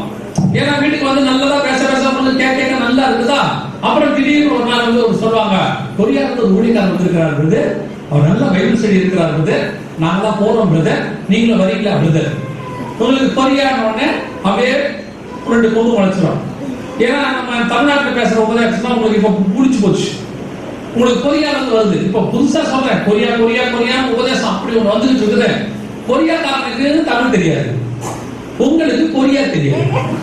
நீங்க போய் என்ன பண்ண போறீங்க யோசிச்சு பாருங்க. நான் என்ன சொல்றேன், நல்ல தமிழ் தெரிஞ்ச ஊழியக்காரங்க, இன்னும் சொல்ல போனா உண்மை நான் சொல்றது, இந்த ஏசியா மொத்தத்துக்குமே ஒரு ஆவிக்குரிய தலைமையிடமாக தமிழ்நாட்டை தான் கட்ட வச்சிருக்கிறார். இங்கிருந்தா ஊழியக்காரங்க எல்லா நாட்டுக்கும் போனாங்க. தமிழ்நாடு கர்த்தரால் ஆசீர்வதிக்கப்பட்ட ஒரு தேசம்.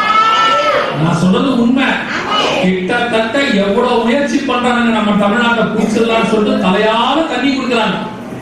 அத்தனையும் வந்து பாவம் தமிழ் தெரியாததெல்லாம் தமிழ்ல பேசி பார்த்தாவது குடிக்கிறாங்க. தமிழ்நாட்டை ட்ரை பண்ணி பார்த்தது இன்னி கூட கர்த்தர் விட்டு கொடுக்காம இருக்கிறாரு. எல்லா மாநிலமும் போயிடுச்சு, இந்த தமிழ்நாடு கேரளா மட்டும் தப்பிச்சுக்கிச்சு. காரணம் நான் நம்புறேன், என்னுடைய நம்பிக்கை என்னன்னா, கர்த்தர் தோமாவுடைய முதல் ஸ்டெப், கடைசி ஸ்டெப்ப தமிழ்நாட்டில் வச்சார். 2 ஸ்டெப்புக்குள்ள தமிழ்நாடு கேரளாவும் தப்பிச்சுக்கிச்சு. அதனால நீங்க இதை விட்டுட்டு கொரியால பேசுறாங்க, அங்க ஆப்பிரிக்கால பேசுறாங்க, ஆப்பிரிக்காக்காரன் ஆப்பிரிக்காவுக்கு பேசிட்டோம், கொரியாக்காரன் கொரியாவுக்கு பேசிட்டோம், இங்க தமிழ்நாட்டுக்காரர் கொடுத்துருக்காங்க பேசுவாங்க. இதை விட்டுட்டு அவரு சொன்னாரு இவரு சொன்னாரு. அன்னைக்கு ஒரு இஸ்ரேல்ல இருந்து ரபி வராதுங்கன்னாரு. உங்களுக்கு எபிரேயம் தெரியுமான்னு கேட்டேன். எனக்கு தெரியாது, டிரான்ஸ்லேட்லாம் பண்ணுவாங்க. ஓ, தமிழ்ல கொடுத்த பைபிளே நீங்க முடிக்கல, நான் எபிரேய மொழி படிக்க வேணாம்னு சொல்ற ஆள் இல்ல. இதை முடிச்சிடுங்க. முடிச்சிட்டு என்ன செய்யுங்க, நீங்க வீட்டுல பையன்கிட்ட என்ன சொல்றீங்க, நான் டிவி பார்க்க போறேன்றா, முதல்ல நீ என்ன பண்ணிடு, ஹோம்வொர்க்கை முடிச்சிட்டு என்ன செய்ய, டிவி பாரு. உன்னை யார் வேணாம்னு சொன்னாங்க, நான் விளையாட போறேன்றான். வேலையெல்லாம் முடிச்சிட்டு என்ன செய்ய, விளையாட போ. அவ்வளவுதானே சொல்றான். சர்ச்சுக்கே வராங்க, வரும்போது மாமியார் என்ன சொல்றாங்க, சமைச்சு வச்சுட்டு சர்ச்சுக்கு போ. நீ வரலாம், நாங்க என்ன பண்ணிட்டு இருப்போம், சாப்பிட போறோம். அதே மாதிரிதான் கொடுத்தா பைபிளை முடிச்சிடுங்க ஃபர்ஸ்ட். தமிழே தகராறு. இந்த வாரமே இப்ப நம்ம வந்து 2 கொரிந்தியர்னு சொன்னோம், 10 நிமிஷம் தேர்ந்தாங்க எல்லாம் உட்கார்ந்து கொரிந்தியர்ங்கன்னு. அதுவும் கொரிந்தியரை கண்டுபிடிக்கிறதுக்குள்ள ஆகியமா 6 பேர் எடுத்துட்டாங்க. இந்த கொரிந்தியரை கண்டுபிடிக்கிறதே நமக்கு கஷ்டமா இருக்கு. இப்ப நம்ம எபிரேய மொழியை எங்க போய் கண்டுபிடிக்கிறது, செய்யறது தப்பா சரியா ஒண்ணும் தெரியாது. எபிரேய மொழியில ஒவ்வொரு வார்த்தைக்கும் 9 அர்த்தம் இருக்குது. ஆலப்புக்கு 9 அர்த்தம் இருக்கு. அவன் எந்த அர்த்தத்தை சொல்லி கொடுக்குறான்னு உங்களுக்கு தெரியாது. அதான் சொல்றேன், உங்களுக்கு எபிரேய மொழியில தான் சொல்லி கொடுக்கணும்னு நினைச்சிருந்தா ஆண்டவர் சீகன் பாலுக்கு பதிலாக வேற ஒரு எபிரேயக்கார கூட்டு வந்து உங்களுக்கு எபிரேய பைபிள் கையில் கொடுத்துருப்பாரு. ஆண்டவர் உங்களுக்கு தமிழ்ல இருக்கணும்னு சொன்னதால தமிழ்ல பைபிள் இன்னைக்கு இந்த மாதிரி உபதேச கோளாறுகள் சபைக்குள்ள தலைவிரிச்சாடுது. ஒரு பக்கம் உங்க வீடுகளுக்குள்ள வர்றாங்க. திருப்பி சொல்றேன், வீடுகளுக்குள்ள யாரையும் கேட்டாதீங்க. இல்லைங்க ரொம்ப நாளா வராது, இப்ப கெட்டு போயிட்டாருன்னா யாருக்கு தெரியும். அதுக்குதான் ஆண்டவர் சபைன்னு உண்டாக்கி இருக்கிறாரு. ஒரு மெய்ப்பன் உட்கார்ந்து ஆடுகளை மெய்ப்பன் கையில ஒப்படைக்கிறது போல ஒப்படைச்சு வச்சிருக்காரு. அதனால அநேகர் உங்களை வந்து வஞ்சிப்பார்கள் இயேசு சொன்னார். இப்ப வந்திருக்கிறாங்க, நிறைய பேர் இருக்கிறாங்க, இன்னும் வருவாங்க. இன்னும் நான் தான் இயேசு உங்க வீட்டுக்கு கூட வருவாங்க. வந்து அதே நீல முடியோட தாயோட இருப்பாங்க. நீங்க வேற வழியெல்லாம் பார்த்தோம்னு நீங்களே சொல்லுங்க, ஐயோ பார்த்தோன்னே இயேசுவை பார்த்த மாதிரியே இருக்குது. இனிமே இவங்க இயேசு ஏற்கனவே பார்த்து பழந்த மாதிரி. சரியா? முதலாவது வஞ்சியாதபடிக்கு எச்சரிக்கையா இருங்க. 2வது எதுக்கு எச்சரிக்கையா இருக்காங்க சொல்றாங்க. இல்ல நான் அதை முடிச்சுட்டேன், இப்ப வேற ஒண்ணு போறேன். ஆர்வம் ரொம்ப அதிகமாயிடுச்சு போலுங்க. வாசிங்க மத்தேயு சுவிசேஷம் 24ஆம் அதிகாரம் 6வது வசனத்தை வாசிங்க. யுத்தங்களின் செய்திகளையும் கேள்விப்படுவீர்கள், கலங்காதபடி எச்சரிக்கையாய் இருங்கள், இவைகளெல்லாம் சம்பவிக்க வேண்டியதே. 2வது ஆண்டவர் எதுக்கு எச்சரிக்கையா சொல்றாரு? முதலாவது வஞ்சியாதபடிக்கு எச்சரிக்கையா இருக்கு. 2வது கலங்காதபடிக்கு எச்சரிக்கையா இருக்கு. எதை பத்தி ஆண்டவர் சொல்றாரு? யுத்தங்களையும் யுத்தங்களின் செய்திகளையும் கேள்விப்படுவீர்கள். எந்த யுத்தத்தை குறித்து ஆண்டவர் சொல்றாரு? ரொம்ப முக்கியமான ஒரு விஷயம் கவனிங்க. எந்த யுத்தத்தை குறித்து ஆண்டவர் சொல்றாரு அப்படின்னு சொல்லி கேட்டீங்கன்னு சொன்னா, நம்ம ஆண்டவர் எப்பவுமே எதையுமே மொத்தம் பொதுவா பேசுகிற தேவன் இல்லை. இப்ப இந்த பாயிண்ட் இது வரைக்கும் நல்லா தான் கவனிச்சிருக்கிறீங்க. இந்த பாயிண்ட் இன்னும் கொஞ்சம் முக்கியமா கவனிங்க. ஏன்னா இது இன்னைக்கு நம்ம கூட நடந்துகிட்டு இருக்கிற ஒரு விஷயம். எந்த யுத்தத்தை பத்தி ஆண்டவர் சொல்றாரு அப்படின்னு கேட்டீங்கன்னா, 3வது வசனத்துல அவங்க கேட்கறாங்க, உங்களுடைய வருகைக்கும் உலகத்தின் முடிவுக்கும். அப்போ வருகையின் போது நடக்கிற யுத்தங்களை பத்தி தான் ஆண்டவர் என்ன செய்யறாரு சொல்றாரு. இந்த கடைசி காலத்தில் அவர் வரும்போது நடக்கிற யுத்தம் எது? பைபிள்ல அதை குறித்து ஆண்டவர் தெளிவா சொல்லியிருக்கிறார். முதல்ல உங்களுக்கு கடைசி காலம்னா என்ன அப்படிங்கிறது தெரிஞ்சுக்கிட்டார். கடைசி காலம் என்பது எப்போ ஆரம்பிச்சிச்சு அப்படின்னு கேட்டீங்கன்னா, அப்போஸ்தலர் நடவடிக்கைகள் 2ஆம் அதிகாரத்துல பரிசுத்த ஆவியானவர் ஊற்றப்பட்ட போது என்ன ஆரம்பிச்சிருச்சு? ஊற்றப்பட்டது என்ன ஆரம்பிச்சிருச்சு? கடைசி காலம் ஆரம்பிச்சிருச்சு. அப்பவே மாம்சமான யாவர் மேலும் என் ஆவியை ஊற்றுவேன்னு கடைசி காலத்துல ஆண்டவர் சொன்னாரு, ஆரம்பிச்சிருச்சு. ஆனா நம்ம காலத்துல கடைசி காலத்துக்கான ஒரு அடையாளத்தை கர்த்தர் கொடுத்து வச்சிருக்கிறார். இதுதான் கடைசி காலத்துக்கான அடையாளம். என்ன அடையாளம்? வாசிங்க. ஓசியாவின் புத்தகம் 3ஆம் அதிகாரம் 5வது வசனத்தை வாசிங்க. ஓசியா 3:5 வாசிங்க. பின்பு இஸ்ரவேல் புத்திரர் திரும்பி தங்கள் தேவனாகிய கர்த்தரையும் தங்கள் ராஜாவாகிய தாவீதையும் தேடி கடைசி நாட்களில் கர்த்தரையும் அவருடைய தயவையும் நாடி அஞ்சேயாய் வருவார்கள். நல்லா கவனிங்க. கடைசி நாட்களில் இஸ்ரவேல் புத்திரர் திரும்பி வருவாங்க அப்படின்னு. இஸ்ரவேல் புத்திரர் திரும்பி வர்றதுக்கு தான் என்னது? கடைசி நாட்கள் அப்படின்னு. இஸ்ரவேல் புத்திரர் 1948 என்ன பண்ணிட்டாங்க? திரும்பி வந்துட்டாங்க. இப்ப இஸ்ரவேல்ங்கிற நாடு இருக்கு. ஒரு 1900 வருஷமா இஸ்ரவேல்ங்கிற நாடே இல்ல. அப்படி ஒரு நாடே கிடையாது. அந்த நாடு நம்ம அதுக்கு முன்னாடி தேடி பார்த்தாலும் கிடைக்காது. 1948 இருந்து இஸ்ரவேல்னு ஒரு நாடு இருக்கு. அந்த நாடு இருக்குனாலே அது என்ன காலம்? கடைசி காலம் அர்த்தம். யோசிச்சு பாருங்க, 1940 வருஷம் இல்லாத நாடு என்ன சொல்லணும்னா சரியாக 1935 வருஷம் இல்லாத நாடு வந்துருச்சு அப்படின்னா எவ்வளவு பெரிய சத்தியம் நிறைவேறுகிறது பாருங்க. காணாமல் போன ஒரு நாடு திரும்பி என்ன செய்யுது? வந்தாச்சு. அப்ப இந்த நாட்டு ஜனங்கள் எப்ப திரும்பி வராங்களோ அது என்ன காலம்? கடைசி காலம் அப்படின்னு.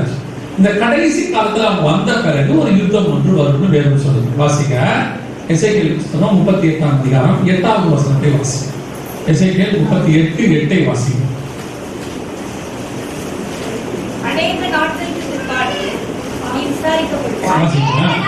அநேக நாட்களுக்கு பிற்பாடு நீ விசாரிக்கப்படுவாய். பட்டயத்துக்கு நீங்களாகி பற்பல ஜனங்களில் இருந்து சேர்த்துக் கொள்ளப்பட்டு வந்தவர்களின் தேசத்தில் கடைசி வருஷங்களிலே வருவாய். இந்த வருஷத்துல கடைசி வருஷத்திலே வருவாய். 16வது வசனம் வாசிங்க. அதுலயே 16. நீ தேசத்தை கார்மேகம் போல் மூட என் ஜனமாகி இஸ்ரவேலுக்கு விரோதமாய் எழும்பி வருவாய். கடைசி நாட்களிலே இது சம்பவிக்கும். எப்ப சம்பவிக்கும்? இஸ்ரவேல் எப்ப திரும்பி வருவாங்க? கடைசி நாட்களில் அவங்க திரும்பி வருவாங்க. வரும்போது கடைசி நாட்களில் ஒரு நாடு அவங்களுக்கு விரோதமாக எழுப்பி வரும். அந்த நாடு வரும்போது நீங்கள் தெரிந்து கொள்ள வேண்டும், அதுதான் என்ன யுத்தம்? இயேசு சொன்ன வருகைக்கு முன்பாக இருக்கிற கடைசி நாட்களுடைய யுத்தம். எந்த நாடு திரும்பி வரும் அப்படின்னு கேட்டீங்கன்னு சொன்னா அதே 38ஆம் அதிகாரம் எசேக்கியேல் புத்தகம் 2வது வசனத்தை வாசி. மேசேக் தூபால் ஜாதிகளின் தலைமையான அதிபதியாகிய மாகோகு தேசத்தானான கோகுக்கு எதிராக நீ உன் முகத்தை திருப்பி. யார் வருது? அங்க யாருக்கு சொல்லப்பட்டிருக்கு? மனுபுத்திரனே, மேசேக் தூபால் ஜாதிகளில் தலைமையான அதிபதியாகிய மாகோகு தேசத்தானாகிய கோகுக்கு எதிராக நீ உன் முகத்தை திருப்பி.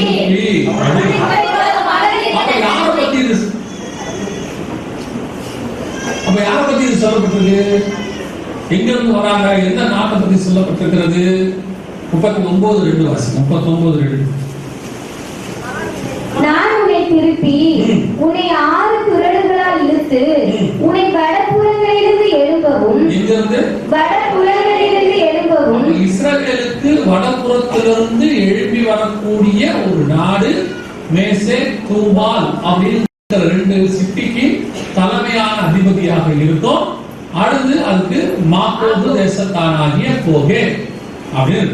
அது யார் பத்தி சொல்லப்பட்டிருக்கு அப்படின்னு கேட்டீங்கன்னா ஆங்கிலத்திலையும் மலையாளத்திலையும் மராத்தியிலையும் ஒரு வார்த்தை இருக்குது. தமிழ்ல அதை டிரான்ஸ்லேட் பண்ணிட்டாங்க அந்த வார்த்தைய. அந்த இடத்துல மேசேக் தூபால் அப்படின்னா மாஸ்கோ துபால்ஸ் அப்படின்னு 2 சிட்டி. இது ரெண்டும் எங்க இருக்குன்னு கேட்டீங்கன்னா இப்ப இருக்க ரஷ்யாவில் இருக்குது. மாஸ்கோங்கிறது ஐரோப்பா பகுதியில் இருக்குது, குபால்ஸ்ங்கிறது ஆசியா பகுதியில் இருக்கு. ஏன்னு சொன்னா ரஷ்யா 2 பகுதியை சார்ந்தது. ஒன்று ஐரோப்பாவிலும் இருக்கும், இன்னொன்னு ஆசியாவில் இருக்கும். 2த்துலயும் இருக்கிற ஒரே நாடு எதுன்னு கேட்டீங்கன்னா இது 2 தான். 2த்துலயும் இருக்கும் ரஷ்யா. இது 2த்துக்கும் தலைமையான அதிபதி யாருன்னா ரஷ்யா. அதுதான் தமிழ்லையும் இங்கிலீஷ்லயும் மலையாளத்திலையும் என்ன இருக்கும்னா ரூஷே அப்படிங்கிற ஒரு வார்த்தை இருக்கும். தமிழ்நாட்டில் தலைமையான அதிபதினு சொல்லி டிரான்ஸ்லேட் பண்ணிட்டாங்க. ஆக்சுவலா அந்த இடத்துல அந்த வேர்டு கொடுத்துருப்பாங்க, ரோஷ் அப்படிங்கிற வார்த்தையை கொடுத்துருப்பாங்க. சோ கடைசி காலத்தில் இஸ்ரவேலுக்கு எதிராக யார் எழுப்பி வரணும்? ரஷ்யா எழுப்பி வரணும் அப்படிங்கிறது தான் வேதம் சொல்லக்கூடியது. ரஷ்யா கூட யாரெல்லாம் இருப்பாங்கன்னா 5வது வசனத்திலையும் 6வது வசனத்திலையும் ஆண்டவர் என்ன சொல்லி இருக்கிறாரு. அங்க சொல்லி இருக்கிற நாடுல இப்ப சண்டை போட்டுட்டே இருக்குது. இப்ப நீங்க பாத்தீங்கன்னா உங்க கண்ணுக்கு முன்னாடி இந்த நாடுலாம் சண்டை போடுது. 5வது வசனம் வாசிங்க. அவர்களோடு கூட பெர்சியா யார் தெரியுமா? பெர்சியா அப்படின்னு யார் தெரியுமா? இன்னைக்கு இருக்கிற ஈரானுக்கு பேர் தான் பெர்சியா. 1984 வரைக்கும் அதுக்கு பேர் பெர்சியா. 84ல புரட்சி ஏற்பட்டு அயதுல்லா கொமேனிங்கிறவரு நாட்டை பிடிச்சாரு. அவர் தான் அதுக்கு ஈரான் பேர் மாத்துறாரு. இன்னைக்கு ரஷ்யா கூட இருக்கிற நம்பர் 1 பெரிய நாடு எது தெரியுமா? ஈரான் தான். இப்ப அந்த பிரச்சனை ஒரு யுத்தம் போயிட்டு இருக்குது இல்லையா? இஸ்ரேல் பாலஸ்தீன யுத்தம் போது இல்ல, இதுக்கு இஸ்ரேலுக்கு அகைன்ஸ்டா மொத்தத்துக்கும் தலைமையாக யார் நிக்கிறா? இப்போ ஈரான் தான் நின்றுட்டு இருக்கு. இது உள்ள யார் வருவான்னு கேட்டீங்கன்னா ரஷ்யா வரும். இந்த யுத்தம் என்னவாகி முடியும், என்ன போய் நடக்கும் அப்படிங்கறது எல்லாத்தையும் நம்ம சாயங்காலத்துல இஸ்ரேல் சம்பந்தப்பட்ட விஷயத்துல பார்க்க போறோம். ஆனால் இது என்னவா இருக்கும் அப்படின்னு கேட்டீங்கன்னு சொன்னா 3ஆம் உலக யுத்தமாக இருக்கும். இப்ப நீங்க பார்க்க போன யுத்தம் ஆரம்பிச்சிருச்சு. நல்லா கவனிங்க. 2024 இருந்து 2030க்குள்ள இது பைபிள்ல இருக்கக்கூடியதான தீர்க்க தரிசனம். இந்த 7 வருஷம் இல்ல, நடக்கிற சம்பவத்தை சொல்றேன். இந்த 7 வருஷத்துக்குள்ள சில முக்கியமான சம்பவங்கள் நடக்க அதிக வாய்ப்பு இருக்கு. அதுல ஒண்ணு 3ஆம் உலக யுத்தம்.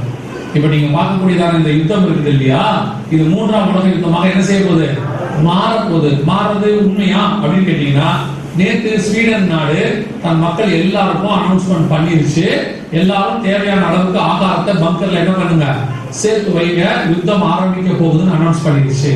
7 நாடுகள் லெபனான்ல இருக்க தங்க ஜனங்களை எல்லாம் திருப்பி தங்க ஊருக்கு என்ன சொல்லிட்டாங்க, வந்துருங்க எல்லாம் எங்க ஊருக்கு என்ன பண்ணிடுங்க, திருப்பி வந்துருங்க, யுத்தம் என்ன செய்ய போகுது ஆரம்பிக்க போகுதுன்னு சொல்லிட்டு அமெரிக்கா ஏற்கனவே தங்க ஜனங்களை எல்லாம் தன் நாட்டுக்கு வர சொல்லிருச்சு.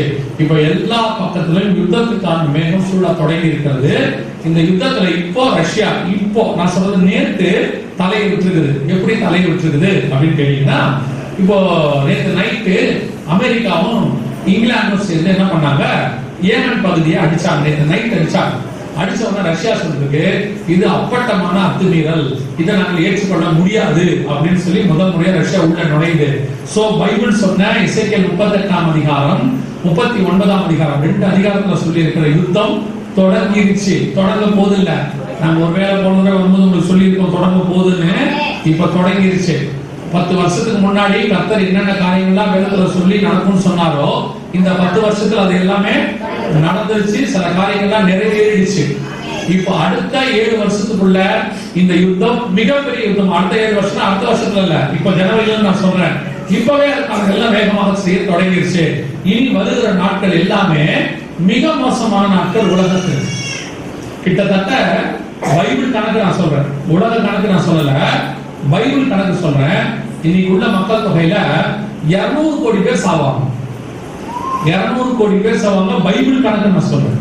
பைபிள்ல சொன்ன வார்த்தைகள் ஒன்றும் என்ன செய்யல, ஒளிந்து போகவே இல்லை. அதனால ரொம்ப கேர்ஃபுல்லா கவனிங்க. இப்ப நாம இருக்கிற காலம் மிக மிக மோசமான காலம். ஆண்டவர் சொல்றாரு, கலங்காதபடிக்கு எச்சரிக்கையாயிருங்கள். இதுதான் ரொம்ப முக்கியம். கலங்காதபடிக்கு எச்சரிக்கையாயிருங்கள். ஏன் கலங்காதபடிக்கு எச்சரிக்கையாயிருக்கணும்? பெரிய யுத்தம், 1ஆம் உலக யுத்தம் வந்த போது உலகமே அல்லோலப்பட்டது. எத்தனையோ கோடி ஜனங்கள் செத்து போனாங்க. 2ஆம் உலக யுத்தம் வந்த போது 1936 43க்குள்ள ஹிட்லர் மட்டுமே 60 லட்சம் யூதர்களை கொலை பண்ணார். அத மாதிரி உலகம் முழுக்க ஜனங்க செத்து போனாங்க. ஹிரோஷிமா நாகசாக்கி 2 பட்டணம் எரிஞ்சு போச்சு. மொத்தமா நியூக்ளியர் பாம்பு 2மே எரிஞ்சு போச்சு. அட்டாமிக். அதை விட மோசமான 20,000 மடங்கு சக்தி வாய்ந்த குண்டுகள் இருக்கு. இப்போ யுத்தம் ஆரம்பிச்சிச்சுன்னா நிலைமை என்னவாயிரும், மிக மோசமான கண்டிஷன். அந்த யுத்தம் ஆரம்பிச்சிச்சுன்னா தாண்டி ஆரம்பிச்சாச்சு. ஆரம்பிக்கும் போது ஆனால் என்னன்னா, இந்த நாடும் சரி, இந்த நாட்டுக்குள்ள இருக்கிற சபையும் சரி, இத பத்தி எந்த அக்கறையும் கிடையாது. ஒரு அக்கறையும் கிடையாது. ஆண்டவர் சொல்றார், நான் என்னுடைய மகத்துவங்களை அவர்களுக்கு எழுதி கொடுத்தேன், அவர்கள் அதை இன்னைக்கு உங்களை பிசாசு வஞ்சிச்சு வச்சிருக்கான். நான் அப்படிதான் சொல்றேன். சபையையும் வஞ்சிச்சு வச்சிருக்கான், அந்த நாட்டையும் வஞ்சிச்சு வச்சிருக்கான். எவ்வளவு பெரிய இஷ்யூ உலகம் முழுக்க போயிட்டு இருக்குது. கிட்டத்தட்ட மத்திய தரைக்கடல் பகுதி, செங்கடல் பகுதியில மட்டுமே 100கணக்கான கப்பல்கள் யுத்தத்துக்கு நின்றுட்டு இருக்கு. அமெரிக்க கப்பல்கள் 25 கப்பலுக்கு மேல நிக்கிறாங்க. உலகம் முழுக்க கப்பல் வந்து சண்டைக்கு ரெடியா நிக்குது. ஆரம்பிச்சிருச்சு. நேற்று அமெரிக்க கப்பல் மூழ்கி அடிச்சிட்டாங்க. போர் கப்பலை மூழ்கி அடிச்சாச்சு. இந்த நாட்டவர்களுக்கு அதை பத்தி ஏதாவது நியூஸ் வருதா, ஏதாவது சொல்றாங்களா? இந்த நாட்டில் இருக்கிறவர்களுக்கு இங்க இருக்கிறவங்க கோயில் கட்டுறது மட்டும்தான் முக்கியம். அவனுக்கு வேற வேலையே கிடையாது. அவங்க வேலையை அவங்க பார்ப்பாங்க. வரப்போற காரியத்தை உங்களுக்கு சொல்லலாம் மாட்டாங்க. கொரோனா வரப்போகுதுன்னு சொல்லி 2018 உலக சுகாதார மையம் சொல்லுச்சு. கொரோனா மாதிரி ஒரு வியாதி வரப்போகுதுன்னு உலக சுகாதார மையம் 2018 சொல்லுச்சு. கத்தர் சித்தமான நாளைக்கு நாம அந்த வீடியோ காட்சி. 2020 மார்ச் வர வரைக்கும் இந்த நாடு ரெடி ஆகுது. எல்லா நாடுகளும் ரெடி ஆச்சு. இந்த நாடு என்ன ஆகுது, ரெடி ஆகுது. சொல்லவே இல்லை, சொல்ல போதும் இல்லை. ஆனா வேதம் உங்களுக்கு முன்பாக சொல்லுது. உங்க கையில பைபிள் இருக்குது. நீங்க போனுக்கு கொடுக்கிற இம்பார்ட்டன்ஸ் பைபிளுக்கு கொடுக்கறது இல்ல. எவ்வளவு நேரம் போன் பாக்குறீங்க, எவ்வளவு நேரம் பைபிள் பாக்குறீங்க? ஒரு செய்தி உங்களை நான் பார்க்க வேண்டாம்னு சொல்லல, அதை மட்டுமே செய்ய சொல்றாரு. செய்தி கூட பார்க்காதீங்கன்றாரு. உண்மை.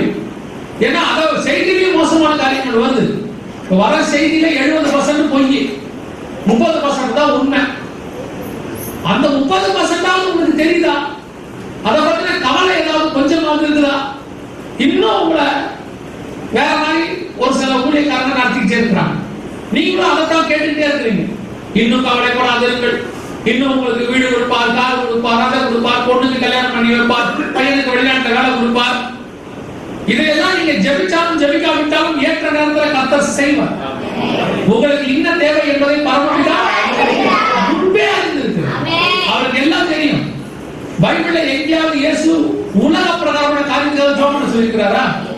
யாராவது ஜெபம் பண்ணி இருக்கிறாங்களா? அவர் தெளிவா சொன்னார். காட்டு புஷ்பத்துக்கே உடுத்து வைக்கிறார். ஒரு படத்துக்கு 2 அறைகளாம் முடிவு கிடைக்கிறது. அதுக்கே கர்த்தர் போஷிக்கிறார். அதை செய்கிற தேவன் உங்களுக்கு எனக்கு செய்ய மாட்டாரா? இன்னும் உங்க பிசாசு உங்க மைண்டை கவர் பண்ணி வச்சிருக்கோம். இன்னும் பொண்ணு கல்யாணம், பையனுடைய எதிர்காலம், வீடு கட்டணும், சாவும் போது சொந்த வீட்டுல சாவணும், வாடகை வீட்டுல சாவக்கூடாது. அதற்கு காலம் வரும்போது கர்த்தர் உங்களுக்கு தேவையானதை கட்டி கொடுப்பார். உங்களுக்கு தெரியும் எப்ப எதை கொடுக்கணும்னு சொல்லி.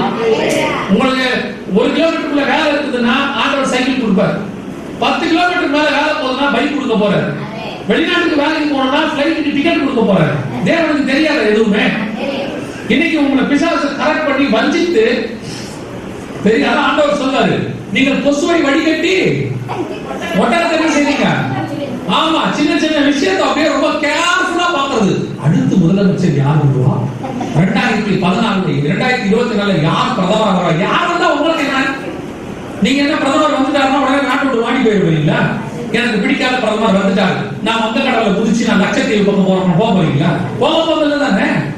யார் வந்தா என்ன? எதுக்கு ஜெபம் பண்ணோம்? அதுக்கு ஜெபம் பண்ண மாட்டேங்கிறீங்க. அடுத்த பிரதமர் யார்? நம்ம ஊக்கமா ஜெபம் பண்ணுவோம். இப்ப நீங்க ஜெபம் பண்றதுனால கர்த்தர் பிரதமரை மாத்திடுவாரு. உலக தோற்றம் முதல் போட்டு வச்ச பிளான் இது. ஆண்டவர் பர்ஃபெக்ட்டா தான் செய்ய போறாரு. நீங்க ஜெபம் பண்ண வேண்டியது யார் பிரதமரா வருவார் இல்ல, யார் பிரதமரா வந்தாலும் இந்த நாடு நல்லா இருக்கணும். எங்கள் தேவன் ராஜாவாக இருக்கணும். பூமியின் அதிபதிகளுக்கு ராஜா இயேசு கிறிஸ்து.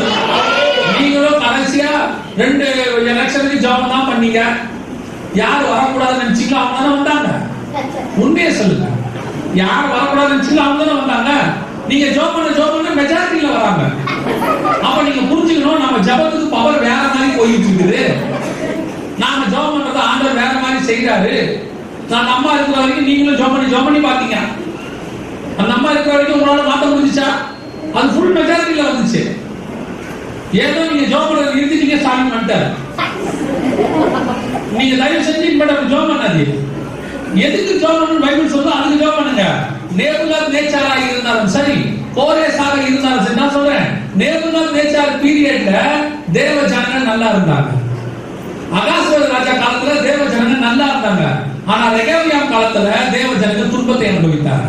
ரெகபியாம் இஸ்ரவேல், நேபுகாத் நேச்சார் பாபிலோன்காரன். ஆனா அரசாட்சி பாபிலோன்காரன் காலத்துல தான் மகிமையா இருந்துச்சு வேதம் சொல்லுது.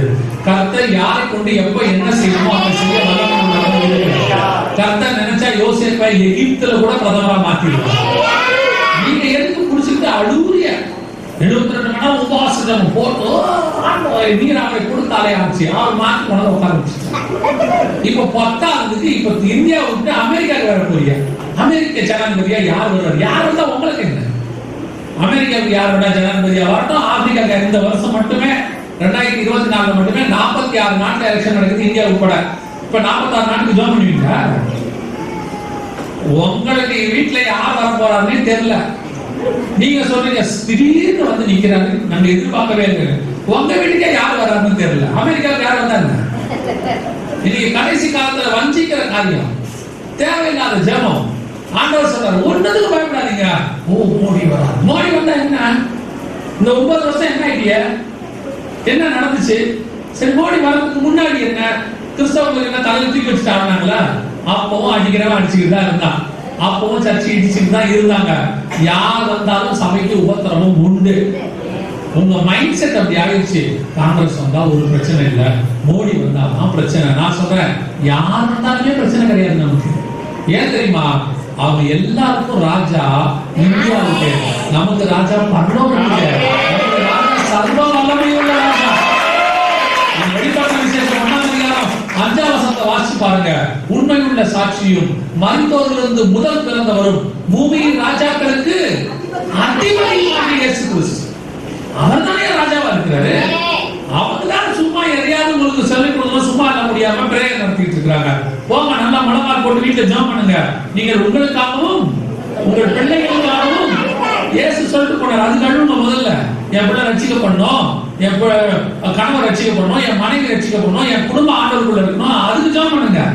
குடும்பத்துக்கு ஜெபம் பண்றது இல்ல, குடும்பத்துல சமைக்கிறது இல்ல, குடும்பத்தை பத்தி எதுவும் பாக்குறது இல்ல. காரணத்தால பைபிளை தூக்கி கிளம்பிடுறது. எதுக்கு 72 மணி நேரம் இந்தியாவுக்கு பிரதமருக்கு ஜெபம் பண்ண போறோம்? யார் முதல்ல வீட்டுக்கு ஜெபம் பண்ணுங்க, உங்க குடும்பத்துக்கு ஜெபம் பண்ணுங்க. அதை விட்டுட்டிய ஏசுவர் அதான் சொல்லிட்டு போனாரு. இந்தியாவுக்கு ஜெபம் பண்ண வேணாம்னு சொல்லல. இந்தியாவுக்கு எதுக்கு ஜெபம் பண்ணுங்க? தேசத்துக்கு சேமத்துக்கு ஜெபம் பண்ணுங்க. யார் வந்தாலும் சரி, நமக்கு சேமத்தை கொடுக்கிறவர் ஒருத்தர் இருக்கிறார்.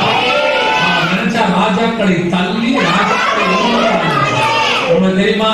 இதே இந்தியால மெஜாரிட்டியா இருந்து ஆட்சி கவுந்தவங்களும் இருக்கிறாங்க, மைனாரிட்டியா இருந்து 5 வருஷம் ஆட்சி பண்ணவங்களும் இருக்காங்க. கர்த்தர் யாரை தள்ளணும் யாரை வைக்கணும் கர்த்தருக்கு தெரியும். நீங்க எதுக்காகவும் அதை பத்தி எல்லாம் என்ன செய்யாதீங்க, கலங்காதீங்க. நீங்க கலங்க வேண்டிய விஷயம் வேற இருக்குது. இப்போ உலகம் முழுக்க ஆரம்பிக்க போகுது யுத்தம். இனி எல்லா நாடும் யுத்தத்துல பங்கு பெறும். எல்லா நாடும் ரெடி ஆயிடுச்சு. ஆனாலும் ஆண்டவர் ஒரு காரியத்தை சொல்றாரு, இவைகளை குறித்து என்ன செய்யாதீங்க, பயப்படாது. அது எப்படிங்க பயப்படாம இருக்குது? இதுதான் ரொம்ப முக்கியமான கேள்வி. சண்டை நடக்குது, குண்டு போடுறாங்க, இப்படி வருது. என்ன வருது? செய்தி வருது. அதுவும் இப்ப இந்த காலத்துல இருக்கிற செய்தி எல்லாம் உங்களை பயமுறுத்துறதுக்கு தான் செய்தி வருது. இந்த டிவி காரங்க இன்டர்நெட் காரங்க என்ன முடிவு எடுத்துருக்கிறாங்கன்னா, சாதாரணமா நீங்க படிக்க மாட்டீங்க. புரியுதா உங்களுக்கு? ஜப்பானில் லேசான நிலநடுக்கம் அப்படின்னா நீங்க அந்த லேசான வார்த்தையை வச்சுட்டு அதுக்கப்புறம் என்ன பண்ண போறது இல்லை, அந்த நியூஸை பார்க்க போறது இல்லை. ஜப்பானில் பயங்கரம் நிலநடுக்கம், உயிர் சேதம் என்ன அப்படின்னு போட்டா உடனே உள்ள போறிய. அங்க போனா 2.4 லேசான நிலநடுக்கம். அப்படிதான் இப்ப நியூஸ் எல்லாம் எப்படி போட கத்துக்கிட்டான்.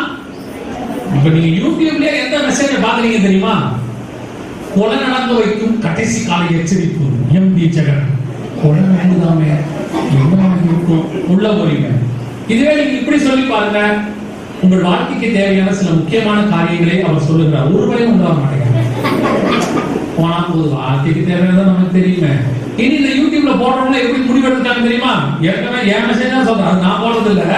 எங்க மெசேஜ் அந்த மாதிரி டைட்டில் கொடுக்கறதே இல்ல. பயமுறுத்தி ஒரு ஆள் என்ன செய்யக்கூடாது, உள்ள வரக்கூடாது. ஆண்டவர் பயமுறுத்தி வர வச்சோம்னா இந்நேரம் இந்தியா ஆண்டவர்கிட்ட போயிருக்கோம்.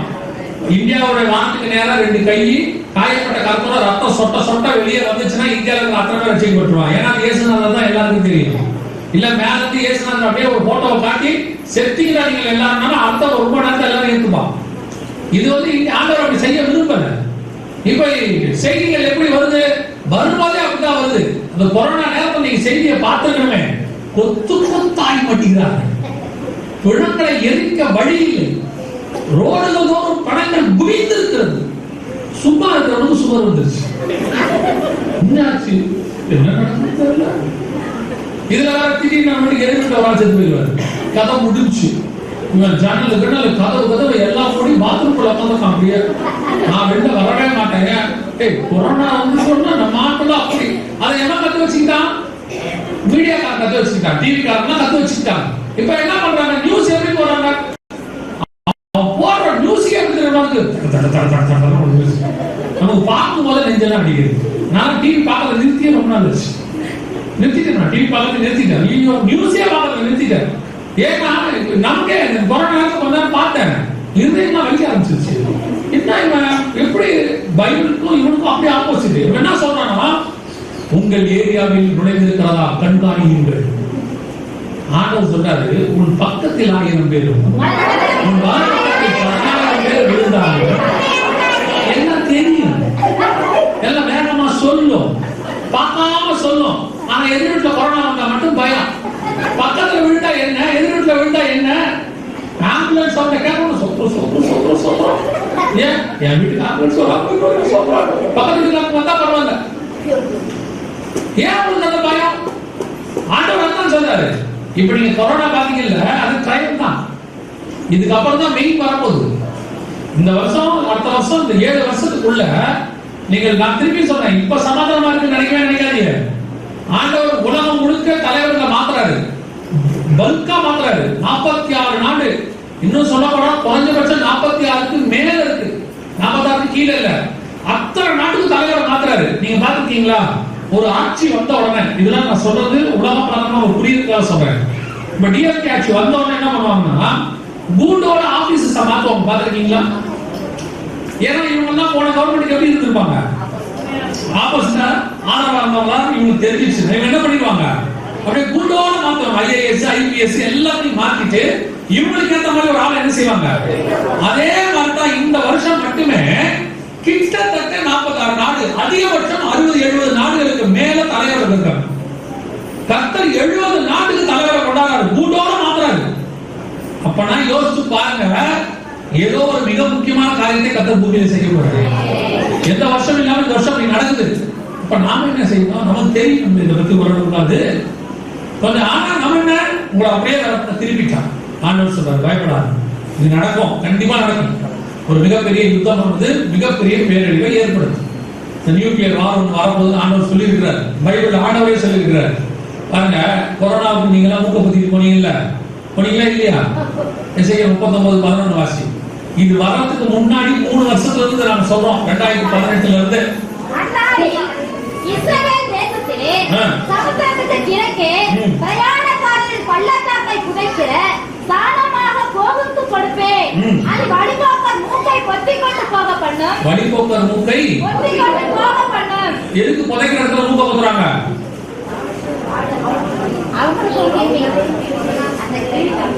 கொரோனால புதைக்கிற இடத்துல எல்லாரும் என்ன பண்ணிட்டு இருந்தாங்க? ஏன் போட்டுட்டு இருந்தாங்க? அதுதான் அங்க இருக்கு. 15வது வசனம் வாசி.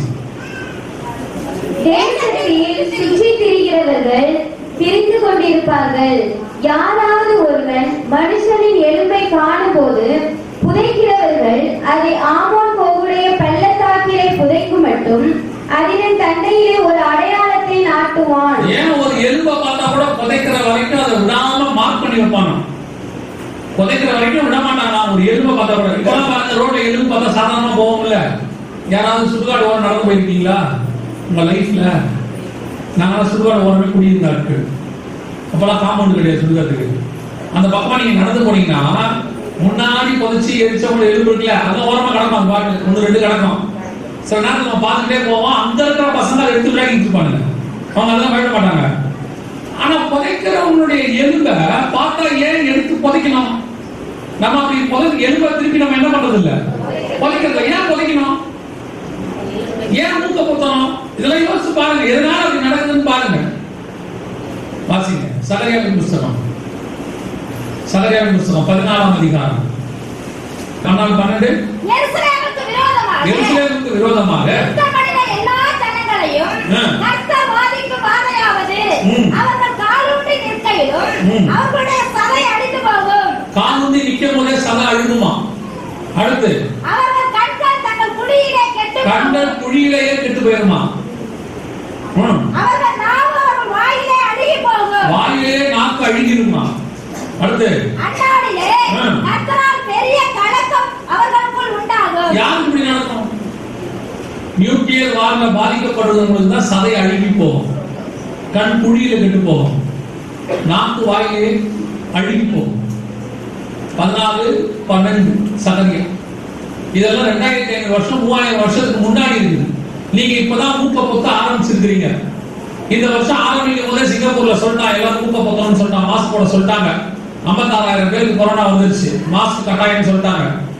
இனி நீங்க வாழ்க்கை ஃபுல்லா மூக்க பொத்துற காலம் தான். கொஞ்ச நாளைக்கு, சில வருஷங்களுக்கு எலும்பை பார்த்தா புதைக்கிற காலம் தான். நியூக்ளியர் வார் இதெல்லாமே பைபிள்ல தான் இருக்குது, ஆண்டவர் சொல்லி வச்சிருக்கிறாரு. ஆனா இவ்வளவு நடக்கும், ஒண்ணு மட்டும் ஆண்டவர் திரும்பி சொல்றாரு, கலங்காதபடிக்கு எச்சரிக்கையா இருங்க, பயப்படாதபடிக்கு எச்சரிக்கையா இருங்க. ஏன் பயப்படாதீங்க? இதெல்லாம் நடக்கும். ஆனால் இது எதுவும் தேவனை நோக்கி பார்க்கிறவர்களுக்கு நடக்காது.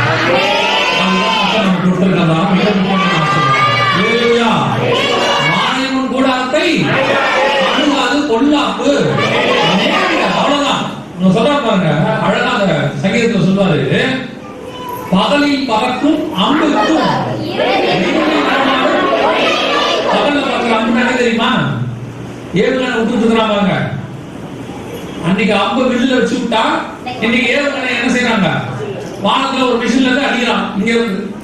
அவ்வளவுதான், அதே கான்செப்ட் தான், ஒண்ணும் மாறல. டெக்னாலஜில கொஞ்சம் அட்வான்ஸ் ஆயிருக்கு.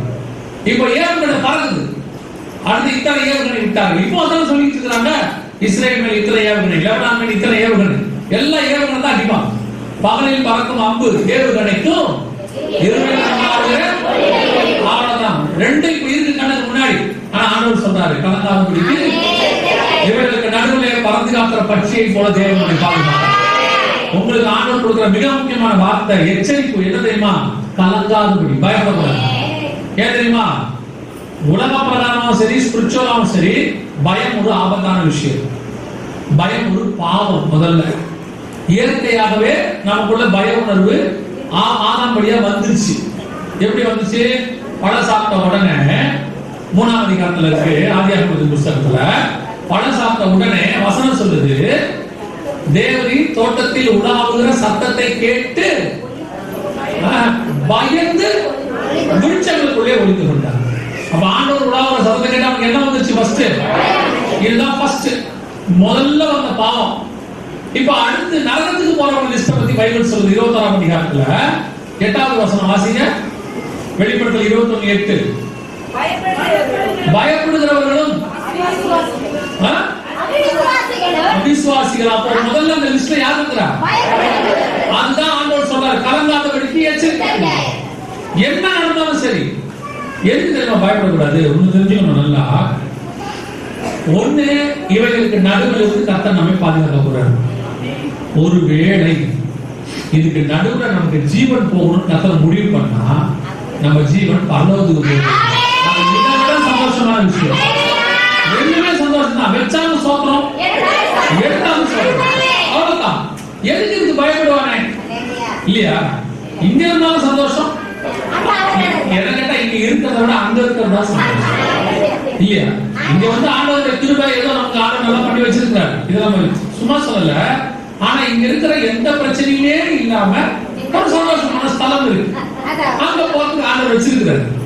அங்க கூட்டிட்டு போனாலும் தோக்குறோம், இங்க வச்சாலும் தோக்குறோம். ஆனா எதுக்கு பயம்? நமக்கு எதுக்கு பயம் வரும் தெரியுமா? ஐயோ அதுக்குள்ளேயும் ஆண்டவர். நான் சொல்றேன், யாருக்கு பயம் வரும் தெரியுமா? பரலோகத்தின் மேல ஆசை இல்லாதவங்களுக்கு தான் பயம். உண்மைதான். பரலோகத்துக்கு மேல ஆசை இல்லாம பூமிக்கு மேல ஆசை ஒன்று இருக்கும். எப்படியாவது என் பொண்ணுக்கு ஒரு கல்யாணத்தை பார்த்தோம், எப்படியாவது எனக்கு ஒரு கல்யாணத்தை பார்த்தோம். அப்புறம் ஆசை முடிஞ்சிருச்சா? இல்லைங்க, பேரப்பிள்ளைய பார்த்தோம். ஆசை முடிஞ்சிருச்சா? பேரப்பிள்ளைக்கு ஒரு கல்யாணத்தை பார்த்தோம். அதாவது இது சாகிறதுக்கு ஆசை இல்லை. அதுக்கு காரணம் ஒண்ணு, உலகத்துல அதை பார்த்தோமோ இதை பார்த்தோம்னு எனக்கு எப்போ எனக்கு நியமிக்கப்பட்டிருக்கிறது மேல ஆசை வந்துடுச்சோ அப்போ எனக்கு இது மேல இருக்கிற ஆசை போயிட்டே போறோம். எவ்வளவு பெரிய சந்தோஷம் பாருங்க. பரலோகத்துக்கு போய் நம்ம தேவனை பார்க்க போறோம். இங்க இருக்கிற யாரையும் பார்க்க மாட்டோம்ன்றது ஒரு நல்ல சந்தோஷமான விஷயம். இந்த முகத்தெல்லாம் நம்ம பார்க்காம இருக்கிறோமேன்றது எவ்வளவு பெரிய விஷயம் இல்லையா? சில நேரத்துல நீங்க வேணாலும் அந்த முகத்தை 20 வருஷமா பார்க்கத்தானே வேணும். நான் சொல்றது புரிஞ்சுச்சா? புரிஞ்சுது. வேற வழியே இல்ல. சோத்திரம் பண்ணி கத்த கொடுத்துட்டா வேற வழியில என்ன பண்ண வேண்டியிருக்கு? அந்த முகத்தை சந்தோஷமா சிரிக்க வேண்டியிருக்கு.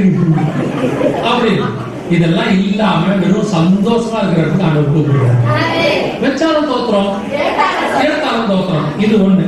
ரெண்டாவது, உலக பிரகாரமா நீங்க பயப்படுறதுல ஒரு பிரச்சனை என்ன தெரியுமா இருக்கு? உங்களுக்கு எல்லா வியாதியும் பயத்தினால்தான் வரும்.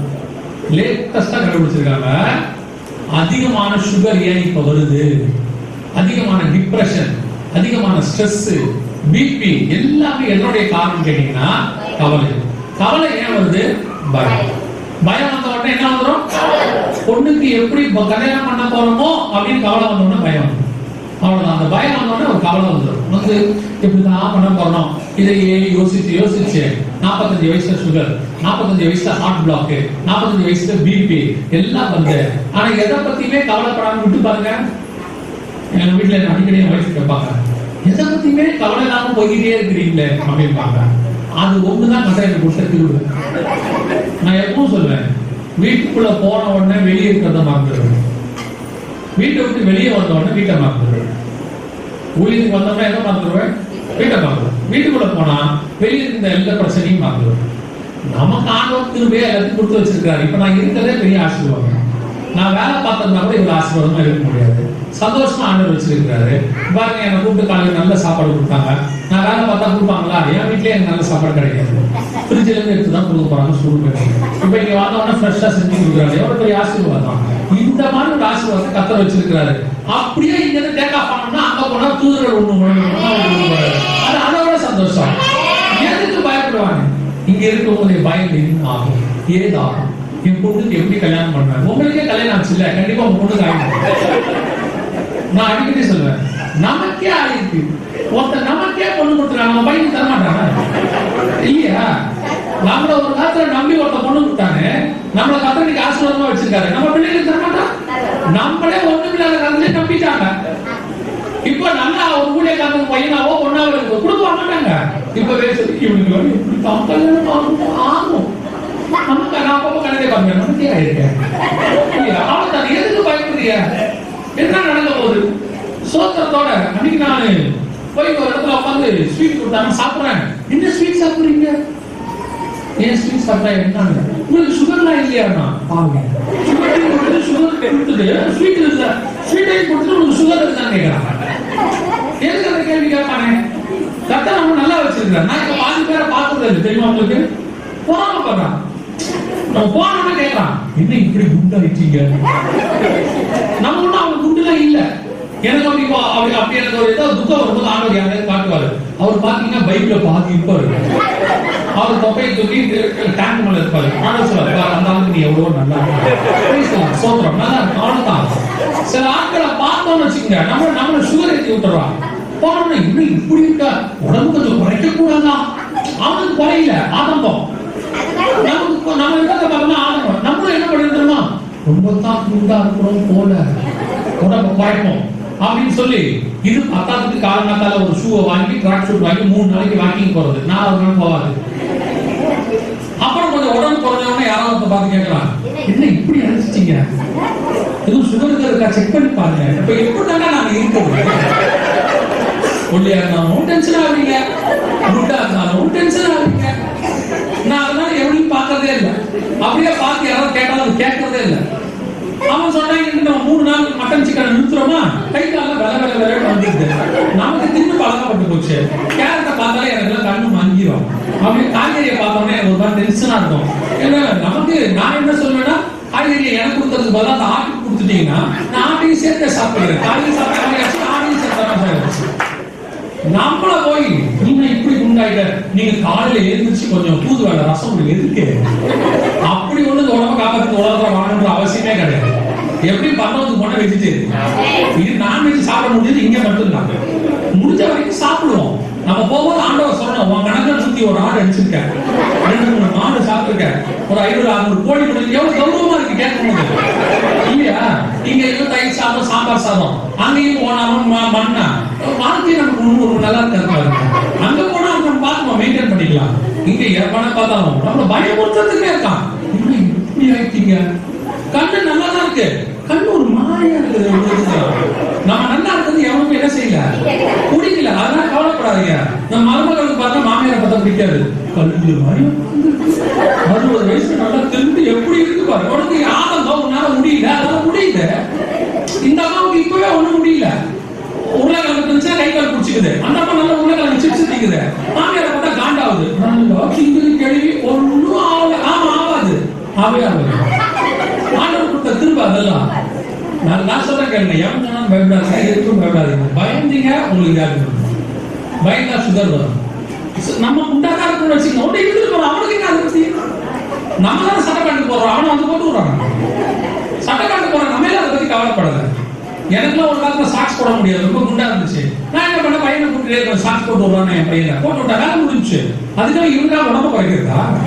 அதெல்லாம் முடியாது. எவன் சொன்னாலும் கேட்க மாட்டேன். எனக்கு ஆண்டவர் என்ன சொல்றாரோ ஆண்டவர் என்னை நல்லா வச்சிருக்கிறார், சந்தோஷமா வச்சிருக்காரு. இந்த பயமுறுத்தத்திலே வருவாங்க. முதல் விஷயம், பயப்படுவது சரீரத்துக்கு நல்லது கிடையாது. 2வது, பயப்படுவது ஆத்மாவுக்கும் நல்லது கிடையாது. நான் கேட்பான், என்ன பொண்ணுக்கு வயசு 23, இன்னும் கல்யாணம் பண்ணலையா? 23 ஆச்சு. இவரும் 23ல கல்யாணம் பண்ணி அமெரிக்க ஜனாதிபதியாகி சாதிச்சு நிலாவுக்கு போயிட்டு வந்த மாதிரி, இது 23ல கல்யாணம் பண்ணி ஒன்னும் வெத்து ஒன்னும் ரோஜனை இந்த குழந்தைய எடுத்திருக்கு. அவ்வளவுதான். நம்மள பாத்தீங்கப்பா 23 பண்ணலையா, அது நிம்மதியான வருஷம் இருந்துட்டு போடுங்க. ஏற்ற நேரத்தில் ஆண்டவர் நடத்த போறாரு.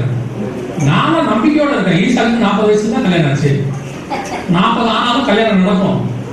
உடனே இருக்கிறவங்களாம் சேர்ந்து நம்மள டென்ஷன் படுத்தி அதாவலியா இதாவலியா, நீங்க ஊழிய தொடங்கி இத்தனை வருஷம் ஆச்சு இன்னுமா இடம் வாங்கல, வாங்கி எனக்கு கொடுக்கணும்னு கர்த்தர் முடிவு பண்ணும்போது கொடுப்பாரு. சும்மா இருக்கிறவங்க பயம் கொடுத்து விட்டுட்டே இருப்பான். யார் சொல்றது கேட்காதீங்க, கர்த்தர் சொல்றது கேளுங்க. எதுக்கும் பயப்படாதீங்க. 55 வயசுல என்ன ஆகணும் 35ல நினைக்காதீங்க. 35ல காப்பாத்தின ஆண்டவர் 55 காப்பாற்றுவார். ஒருவேளை 75 வரைக்கும் இருந்துட்டா 55ல காப்பாத்தின ஆண்டவர் 75ல காப்பாற்றுவார். அவர் நேற்றும் ஏற்கனவே 35ல அவர் காப்பாத்தினாரு, 55ல உங்களை நீங்களே காப்பாத்திக்கிற மாதிரி நினைக்கிறீங்க. சில ஆட்கள்லாம் இப்பயே கடைசி காலத்துல என்ன யாரும் பாப்பா, எனக்கு நானே வச்சுக்கிட்டதான் உண்டு. நீங்க உங்க வாயின் வாக்கின்படியே ஆதரப்படல. ஒரு வயது உங்களை 55ல பார்க்க மாட்டான். ஏன்னா நீங்க தான் சொன்னீங்க யார் பாப்பான்னு. நான் சொல்றேன், எனக்கு இப்ப பாக்குற ஆண்டவர் 55 வருடம் காமிச்சா 55லயும் பாப்பாரு. வருடம் காமிச்சா வருடம் வரைக்கும் கர்த்தர் நம்மை பாதுகாக்க ஹல்லேலூயா. ஒன்று இருக்கிற வரைக்கும் தேவன் நம்மை பாதுகாப்பார். போகணும்னு முடிவு பண்ணா தேவன் நம்மை பத்திரமா மேலே. வேதம் தெளிவா சொல்றது, ஒன்றை குறித்தும் கவலை தான் இருக்கிறதே மிக முக்கியமான. இப்ப டாக்டர் கண்டுபிடிச்சு போன வாரம் நான் ஸ்டேட்டஸ் கூட வச்சிருந்தேன். போன வாரம் அனுப்பிச்சு இருந்தாங்க. மொத்தத்துக்கும் என்ன காரணம்னா கவலை தான் காரணம், பயம். இந்த பயம் மொத்ததுதான் எல்லாத்துக்கும் காரணமா இருக்குதுன்னு சொல்லியிருக்காங்க. சோ மூணாவது ஆண்டவர் இன்னொரு காரியத்தை குறித்து நம்பாதீங்கன்னு சொல்றாரு. வாசிங்க, அதை பார்த்து முடிக்கலாம். வாசிங்க மத்தேயு சுவிசேஷம் 24ஆம் அதிகாரம் 24, 26. ஏனெனில் கள்ள கிறிஸ்துக்களும் கள்ள தீர்க்கதரிசிகளும் எழும்பி கூடுமானால் தெரிந்து கொள்ளப்பட்டவர்களையும் வஞ்சிக்கத்தக்கதாக பெரிய அடையாளங்களையும் அற்புதங்களையும் செய்வார்கள். இதோ முன்னதாக உங்களுக்கு அறிவித்திருக்கிறேன். ஆகையால் அதோ வனாந்தரத்தில் இருக்கிறார் என்று சொல்வார்களானால் புறப்படாதிருங்கள். இதோ அறை வீட்டிற்குள் இருக்கிறார் என்று சொல்வார்களானால் நம்பாதிருங்கள். தெளிவா மூணாவது ஆண்டவர் சொல்றார். ஒன்று, முதல்ல ஃபர்ஸ்ட் சொன்னது வஞ்சியாதபடிக்கு, இரண்டாவது கலங்காதபடிக்கு, மூணாவது நல்ல தீர்க்கதரிசிகள் எழுப்பி வஞ்சிப்பார்கள், பெரிய அடையாளங்கள் செய்வாங்க, அவங்களை என்ன செய்யாதீங்க, நம்பாதீங்கள். மூணாவது, இந்த கடைசி காலத்துல இருக்கிற மிக முக்கியமான இன்னொரு பிரச்சனை, அதை நான் சொல்லிட்டு முடிக்கிறேன். என்ன அப்படின்னு கேட்டீங்கன்னா, கள்ள கிறிஸ்துகளும் கள்ள தீர்க்கதரிசிகளும். எரேமியா புத்தகத்தை நான் வாசிக்கிறோம். திருப்பி திருப்பி திருப்பி திருப்பி ஆண்டவர் ஒரு வார்த்தையை சொல்லிட்டே இருக்காரு. கிட்டத்தட்ட 7-8 தடவை சொல்றாரு, என் நாமத்தை கொண்டு அவர்கள் பொய்யாய் தீர்க்க தரிசனம் வைக்கிறார். கள்ள தீர்க்கதரிசிங்கிறவன் ஏதோ வெளியிருந்து வரவனே கிடையாது. கள்ள தீர்க்கதரிசிங்கிறவன் யார் நாமத்துல வருவான்? இயேசுவின் நாமத்துல தான் வருவான். கடைசி காலத்துல கள்ள தீர்க்கதரிசிகளும் கள்ள கிறிஸ்துகளும் எழும்புவார்கள். எதுக்கு? ஜனங்களை வஞ்சிக்கும்படி வருவார்கள். இப்போ நீங்க தெரிந்து கொள்ள வேண்டிய மிக முக்கியமானது, இந்த காலத்துல நிறைய கள்ள தீர்க்கதரிசிகள் எழும்பி இருக்கிறாங்க. நிறைய கள்ள தீர்க்க தரிசனம். அதுவும் இந்த ஜனவரி மாசம் 1ஆம் தேதி வந்துருச்சு இல்ல, கள்ள தீர்க்க தரிசனம் அடிச்சு விடுவாங்க. ஆனா எனக்கு இப்ப ரொம்ப சந்தோஷம். கொஞ்சம் என்னன்னா, ஒரு 90-95% தீர்க்க தரிசனம் எல்லாம் ஒழிஞ்சிடுச்சு. கள்ள தீர்க்க தரிசனம் எல்லாம் ஒழிஞ்சிருச்சு.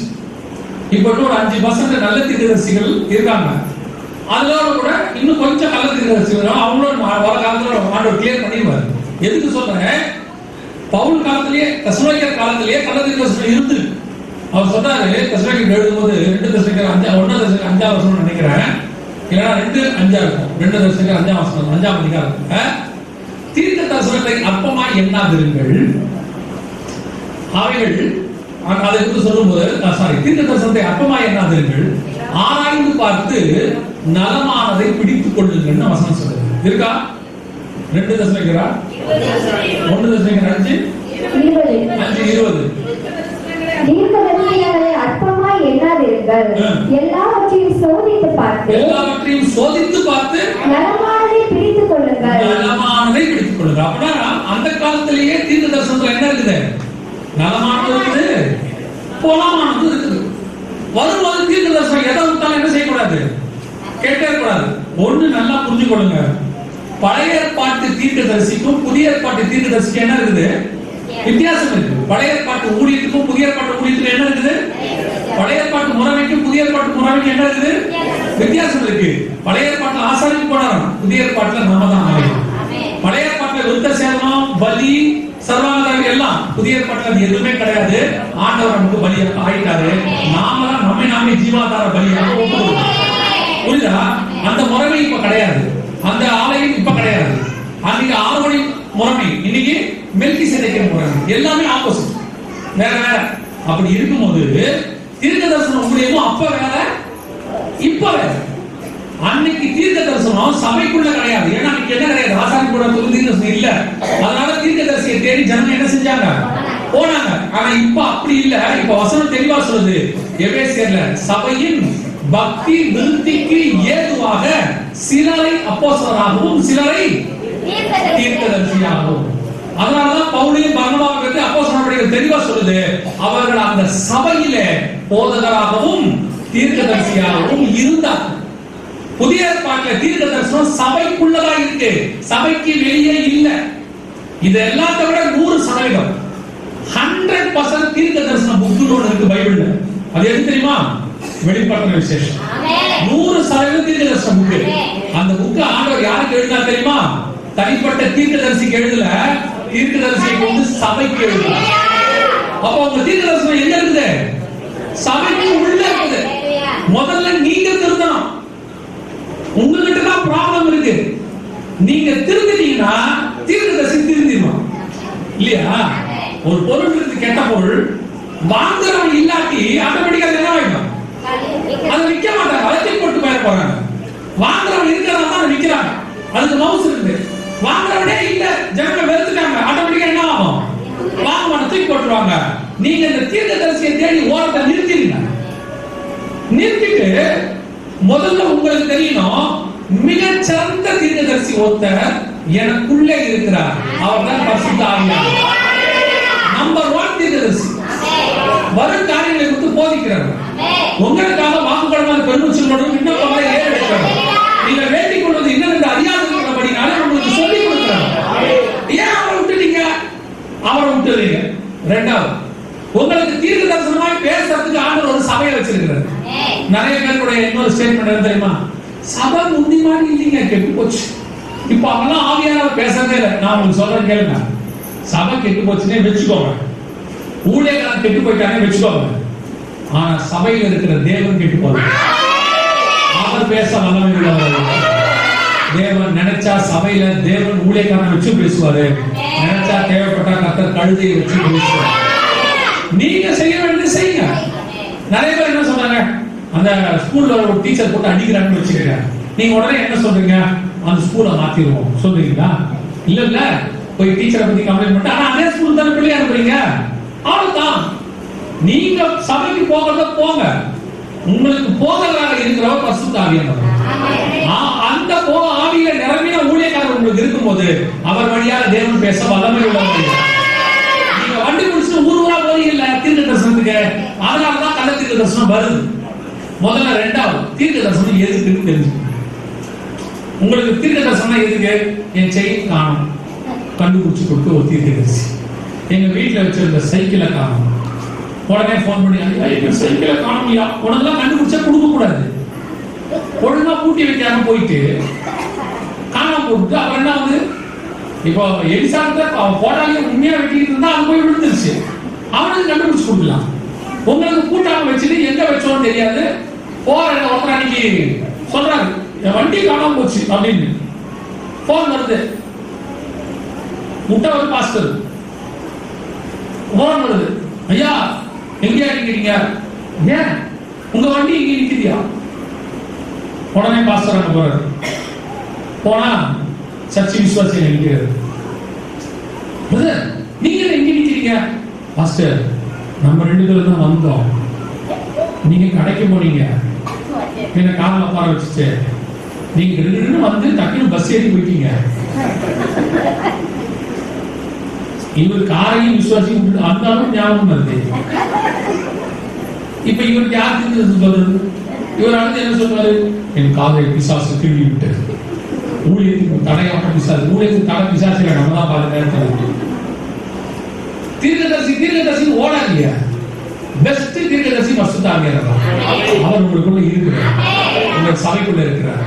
அடுத்து இருக்கிறதுலே பெஸ்ட் தீர்க்க தரிசன புஸ்தகம் உங்க கையில் இருக்கிற பைபிள்.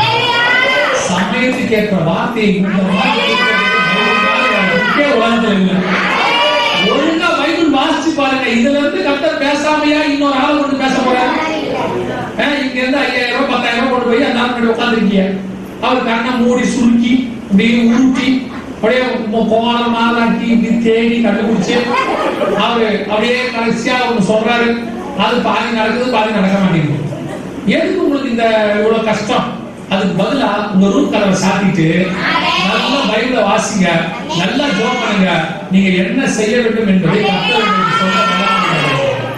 ஒரு 2 பிள்ளை 3 பிள்ளைங்க இருக்கிறாங்க. ஒரு பிள்ளை 4வது படிக்குது, ஒரு பிள்ளை 10வது படிக்குது, ஒரு பிள்ளை 12வது படிக்குது. ஒரு போதவருடைய பிள்ளை. டெய்லி அந்த பிள்ளைங்க கிட்ட பேசும். அந்த பிள்ளைங்க பேச ரொம்ப ஆசையா இருக்கும். காரணம் என்ன தெரியுமா?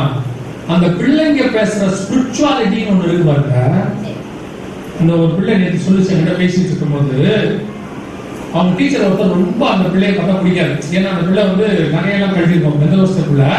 அதனால அந்த பிள்ளை அந்த டீச்சருக்கு பிடிக்காது. ஏன்னா இப்படி வர டெய்லி ஒரு கம்மலை கூட போடாம உன பார்க்கறதுக்கே கஷ்டமா இருக்குது. உன் காலகட்டத்தில் உன் முகத்துல எப்படி முடிக்கிறது இப்படிலாம் கேட்பாங்களாம். அதனால அது மேல போடாததுனால அது பெற்றோர் மேல போடாம வளர்க்குறாங்க. அதனால அந்த பிள்ளையை எல்லா இதுலையும் கிரிட்டிசைஸ் பண்றது, திட்டுறது எல்லாம் பண்ணுவாங்க. அதனால அந்த பிள்ளைக்கு அந்த டீச்சர் மேலே பிடிக்காது, வெறுப்பு. இந்த ஒரு நாள் இது நடந்தது முன்னாடி. ஒரு நாள் அந்த டீச்சர் இன்னொரு பிள்ளையை ஏதோ ஒன்று அடிக்க போக அந்த பிள்ளைகளுடைய பெற்றோர் சொந்தக்காரங்க எல்லாம் வந்து கிளாஸ் ரூம்ல வச்சு அந்த டீச்சரை திட்டுறாங்க பயங்கரமா. இந்த பிள்ளைக்கு சந்தோஷமா இருக்காங்க. என்னாலதான் முடியல ஓடுங்க அப்படின்ட்டு அப்படியே திரும்பிட்டே சிரிச்சிட்டான். பின்னாடி கேளுங்க, 14 வயசு இருக்கிற பிள்ளைகிட்ட கர்த்தர் சொன்னாராம், உன் சத்துரு அவமானப்படும் போது நீ சந்தோஷமா இராதேன்னு வசனம் இருக்கு. நீ டீச்சருக்காக ஜெபம் பண்ணினாராம். ஒரு ஊழியக்காரனுக்கு இருக்க வேண்டிய குவாலிட்டி ஒரு சின்ன பிள்ளைகிட்ட கர்த்தர் எதிர்பார்க்கிறார். இந்த மாதிரி ஒரு தேவன் நம்ம கூட இருக்கும். நமக்கு இன்னொரு ஆள் யோசிச்சு பாருங்க, இப்படி நடத்துகிற தேவன் உலகத்துல யார் இருக்கா? ஒரு 14 வயசு பிள்ளைக்கு கர்த்தர் சொல்லி கொடுக்கிறார், நீ என்ன செய்யக்கூடாது? உன் சத்துரு கஷ்டப்படும் போது என்ன பண்ணக்கூடாது? சந்தோஷப்படாத, ஜெபம் பண்ணு. அப்படின்னா யோசிச்சு பாருங்க, அந்த மாதிரி நடத்துகிற தேவன் உங்க கூட இருக்கும்போது நீங்க என்ன செய்ய போறீங்க? ஒரு பிசினஸ் பண்ண போறீங்க, ஒரு கல்யாணம் பண்ண போறீங்க, அல்லது ஒரு வேலை செய்ய போறீங்க. உங்களை நடத்த மாட்டாரா தேவன்? சொல்ல மாட்டாரா? உங்ககிட்ட பேச மாட்டாரா? நீங்க போய் முழங்கால் கொடுங்க, ஜெபம் பண்ணுங்க, கர்த்தர் பேச வல்லமை உள்ளவர். அதை விட்டு தீர்க்கதரிசி பின்னாடி ஓடாது. நான் சொல்றேன், உங்களுக்கு தீர்க்க தரிசனம் தேவை என்றால் கர்த்தர் ஆளை கொண்டு வந்து சொல்வதற்கு வல்லமை உள்ளவராக இருக்கிறார். நீங்க இறங்குற இடத்துக்கு வருவார், நீங்க போற சபையில கர்த்தர் பேசுவார்.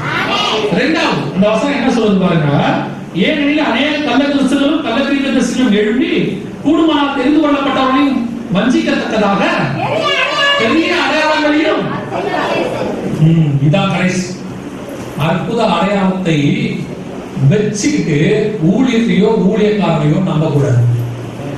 அற்புத அடையாளத்தை நல்ல ஊழியக்காரனும் செய்வாங்க, பொல்லாத ஊழியக்காரனும் செய்வாங்க. அற்புத அடையாளம் ஒரு ஊழியக்காரனுடைய ஸ்டாண்டர்ட் கிடையாது. புரியுதா? இப்போ நல்லா பாடுறது கர்த்தர் கொடுத்ததான டேலண்ட்.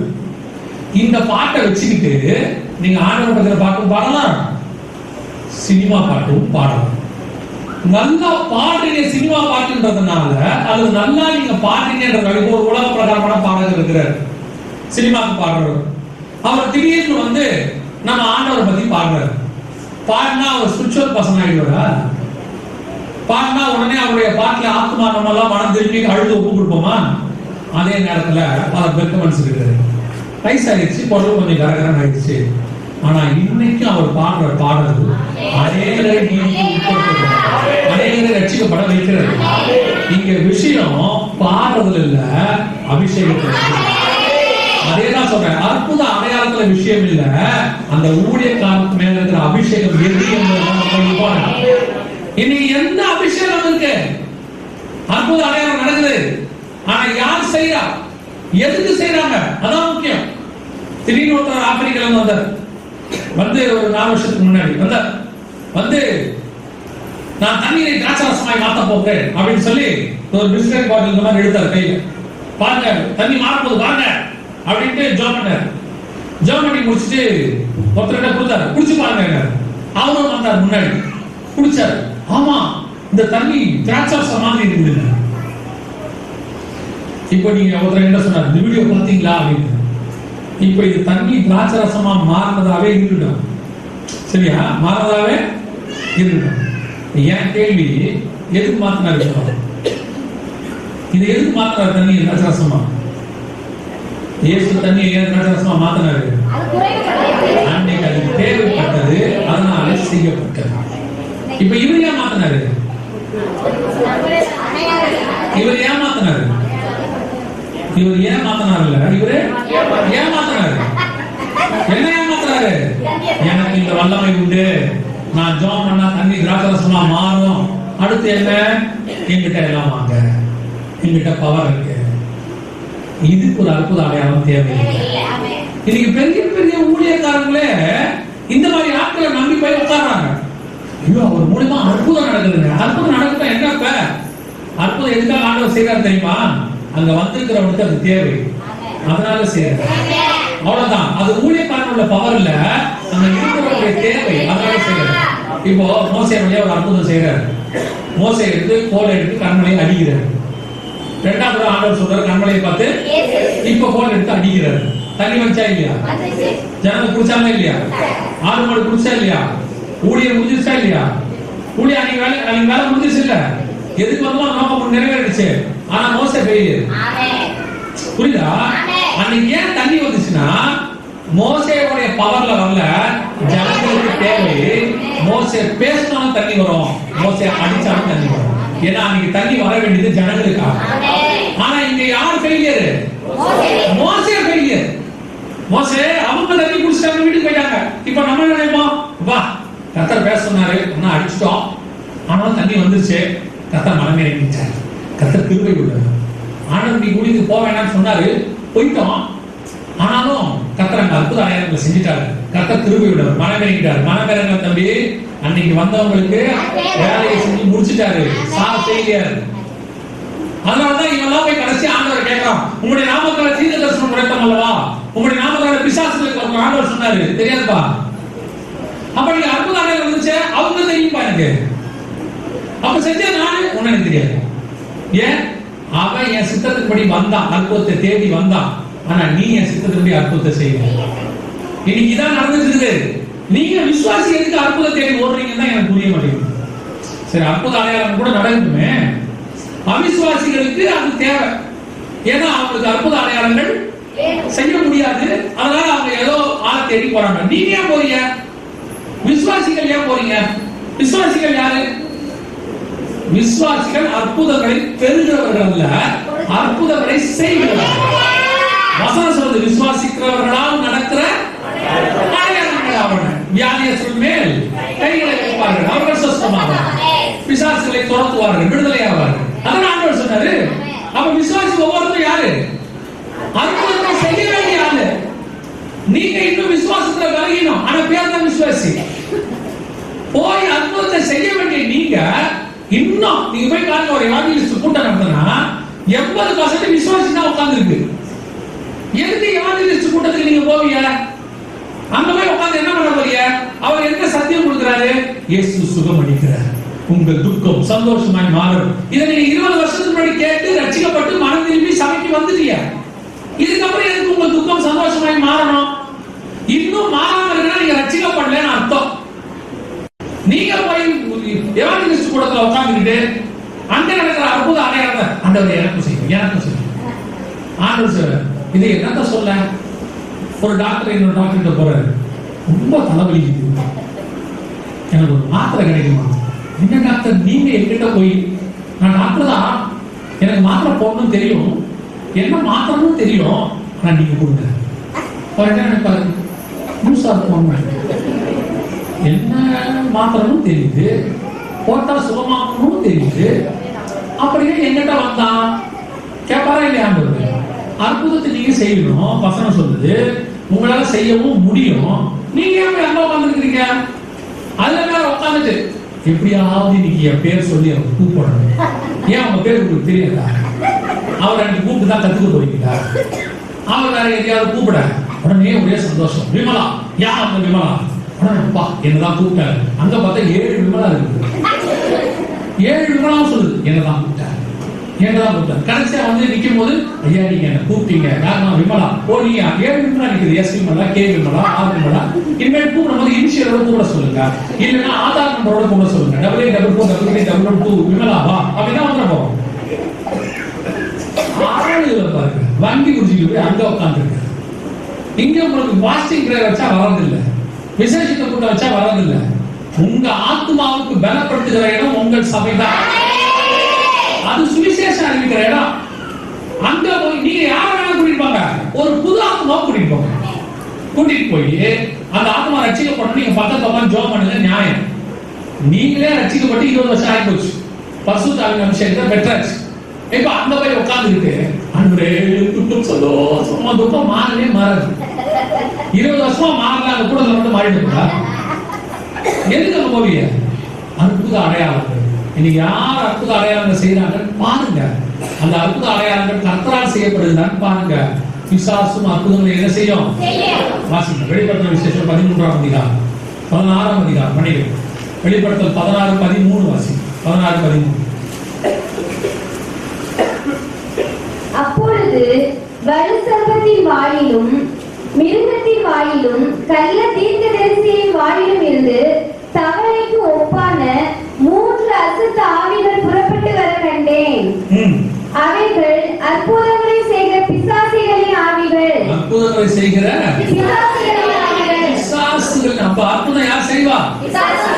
ஆண்டவரும் செய்வாரு, பிசாசும் செய்யும். இப்ப நீங்க யாருக்கு பின்னாடி போயிட்டு இருக்கீங்கன்றது தான் கேள்வி.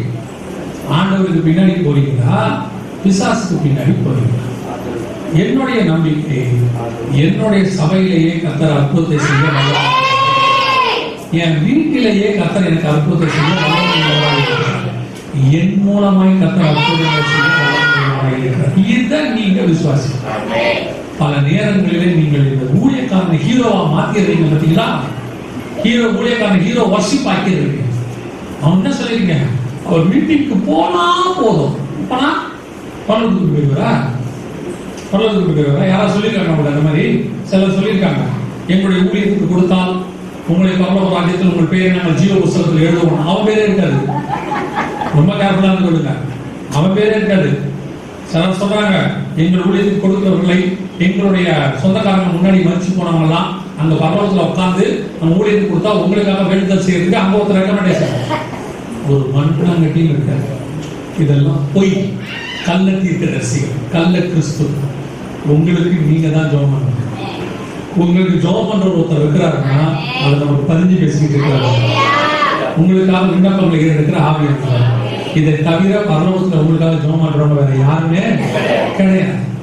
இன்னைக்கு ஒரு குரூப் உங்களை ஏமாத்திட்டு இருக்கு, நீங்களும் நம்பிக்கிட்டு இருக்கிறீங்க. உங்களுக்கு தேவையானது எல்லாம் உங்களுக்குள்ளேயே இருக்கிறார். அவர் தான் ஆவியானவர். உங்களுக்கு தேவையானது உங்கள் கையிலே இருக்கு, அதான் பரிசுத்த வேதாகமம். அதையும் தாண்டி உங்களுக்கு தேவையானது உங்கள் சபைக்குள்ளே இருக்கு. அங்க போகும், அவ்வளவுதான். போய் வஞ்சிக்கப்படாதபடிக்கு என்ன செய்ய? சில நேரத்தில் விசுவாசி என்ன தெரியுமா கேட்குது? ஒரு பெரிய ஊழியக்காரர் என்ன கேட்டார், அவன் சொல்றதெல்லாம் தப்பாதானா இருக்குது. ஒரு பெரிய ஊழியக்காரர் என்ன கேட்டார், அவன் சொல்றதெல்லாம் தப்பாதானா இருக்குது, ஆனா அற்புதம் நடக்க எப்படிரா? ஊழியக்காரங்களே வஞ்சிக்கப்படுற இடத்துல அற்புதங்களை வச்சு ஏன் டிசைட் பண்றீங்க? அற்புதத்தை எல்லாரும் செய்யலாம். புரியுதா உங்களுக்கு? பிசாசும் செய்யும், கள்ள தீர்க்கதரிசனம் சொல்லுவாங்க. சவுலும் தீர்க்கதரிசனம் உரைப்பான். வசனம் சவுலும் தீர்க்கதரிசியில் ஒருவராக இருந்து எண்ணப்பட்டான்னு இருக்கு. ஆனா தீர்க்கதரிசி வேறு, சவுல் வேறு. சவுல் மேல இருந்த ஆவி வேறு, தீர்க்கதரிசிகள் மேல இருந்த ஆவி வேறு. முதல்ல அதை நல்லா புரிஞ்சுக்கோங்க, நல்லா வேத வாசிங்க. திருப்பியும் சொல்றேன், நம்முடைய ஆத்மாவுக்கு உத்தரவாதி நம்முடைய ஆண்டவர் மட்டும்தான். எந்த ஊழியக்காரனும் உத்தரவாதம் கொடுக்க முடியாது. உங்களை பரலோகத்துக்கு ஆயத்தம் பண்ற அந்த வேலை மட்டும்தான் எங்களுக்கு. போக வேண்டிய வேலை உங்களுக்கு. இவர் கூட்டு போவாரு, அவர் கூட்டு போவாரு, அந்த ஊழியக்காரத்தை போயிட்டா போதும், அந்த ஊழியத்துக்கு கொடுத்துட்டா போதும். எந்த ஊழியத்துக்கு காசு கொடுத்தும் பரலோகத்துக்கு போக முடியாது. பைபிள் அப்படி சொல்லவே இல்லை. ஏன்னா காசு கொடுத்து பரலோகத்தை வாங்கவும் முடியாது. கேர்ஃபுல்லா இருந்து கொள்ளுங்க. கடைசி காலத்தில் இந்த மாதிரி அற்புதங்களை செய்கிறவர்கள் எழும்புவார்கள், வஞ்சிப்பார்கள். ஆண்டவர் சொல்றார், அந்த மாதிரி அற்புதங்களை என்ன செய்யாதீங்க, நம்பாதீங்க. யாராவது வந்து சொல்லுவாங்க, உங்க அற்புதம் நடக்குது, நீங்க சொல்லுங்க பரவாயில்ல நடக்கட்டும், எனக்கு ஆண்டவர் தேவையான அற்புதத்தை செஞ்சிருக்கிறேன். இப்ப ஆண்டவர் அற்புதம் செஞ்சதுனால தான் நம்மளாம் உட்கார்ந்துருக்கோம். கொரோனால ஆண்டவர் அற்புதம் செய்யாவிட்டா நம்ம எப்படி இங்க உட்கார்ந்துருக்கோம்? எத்தனை கோடி பேர் செத்து போனோம். அதுக்கு நடுவில் கத்தவர்களையும் பத்திரமா அந்த தேவன் இன்னும் ஜீவன். ஹல்லேலூயா.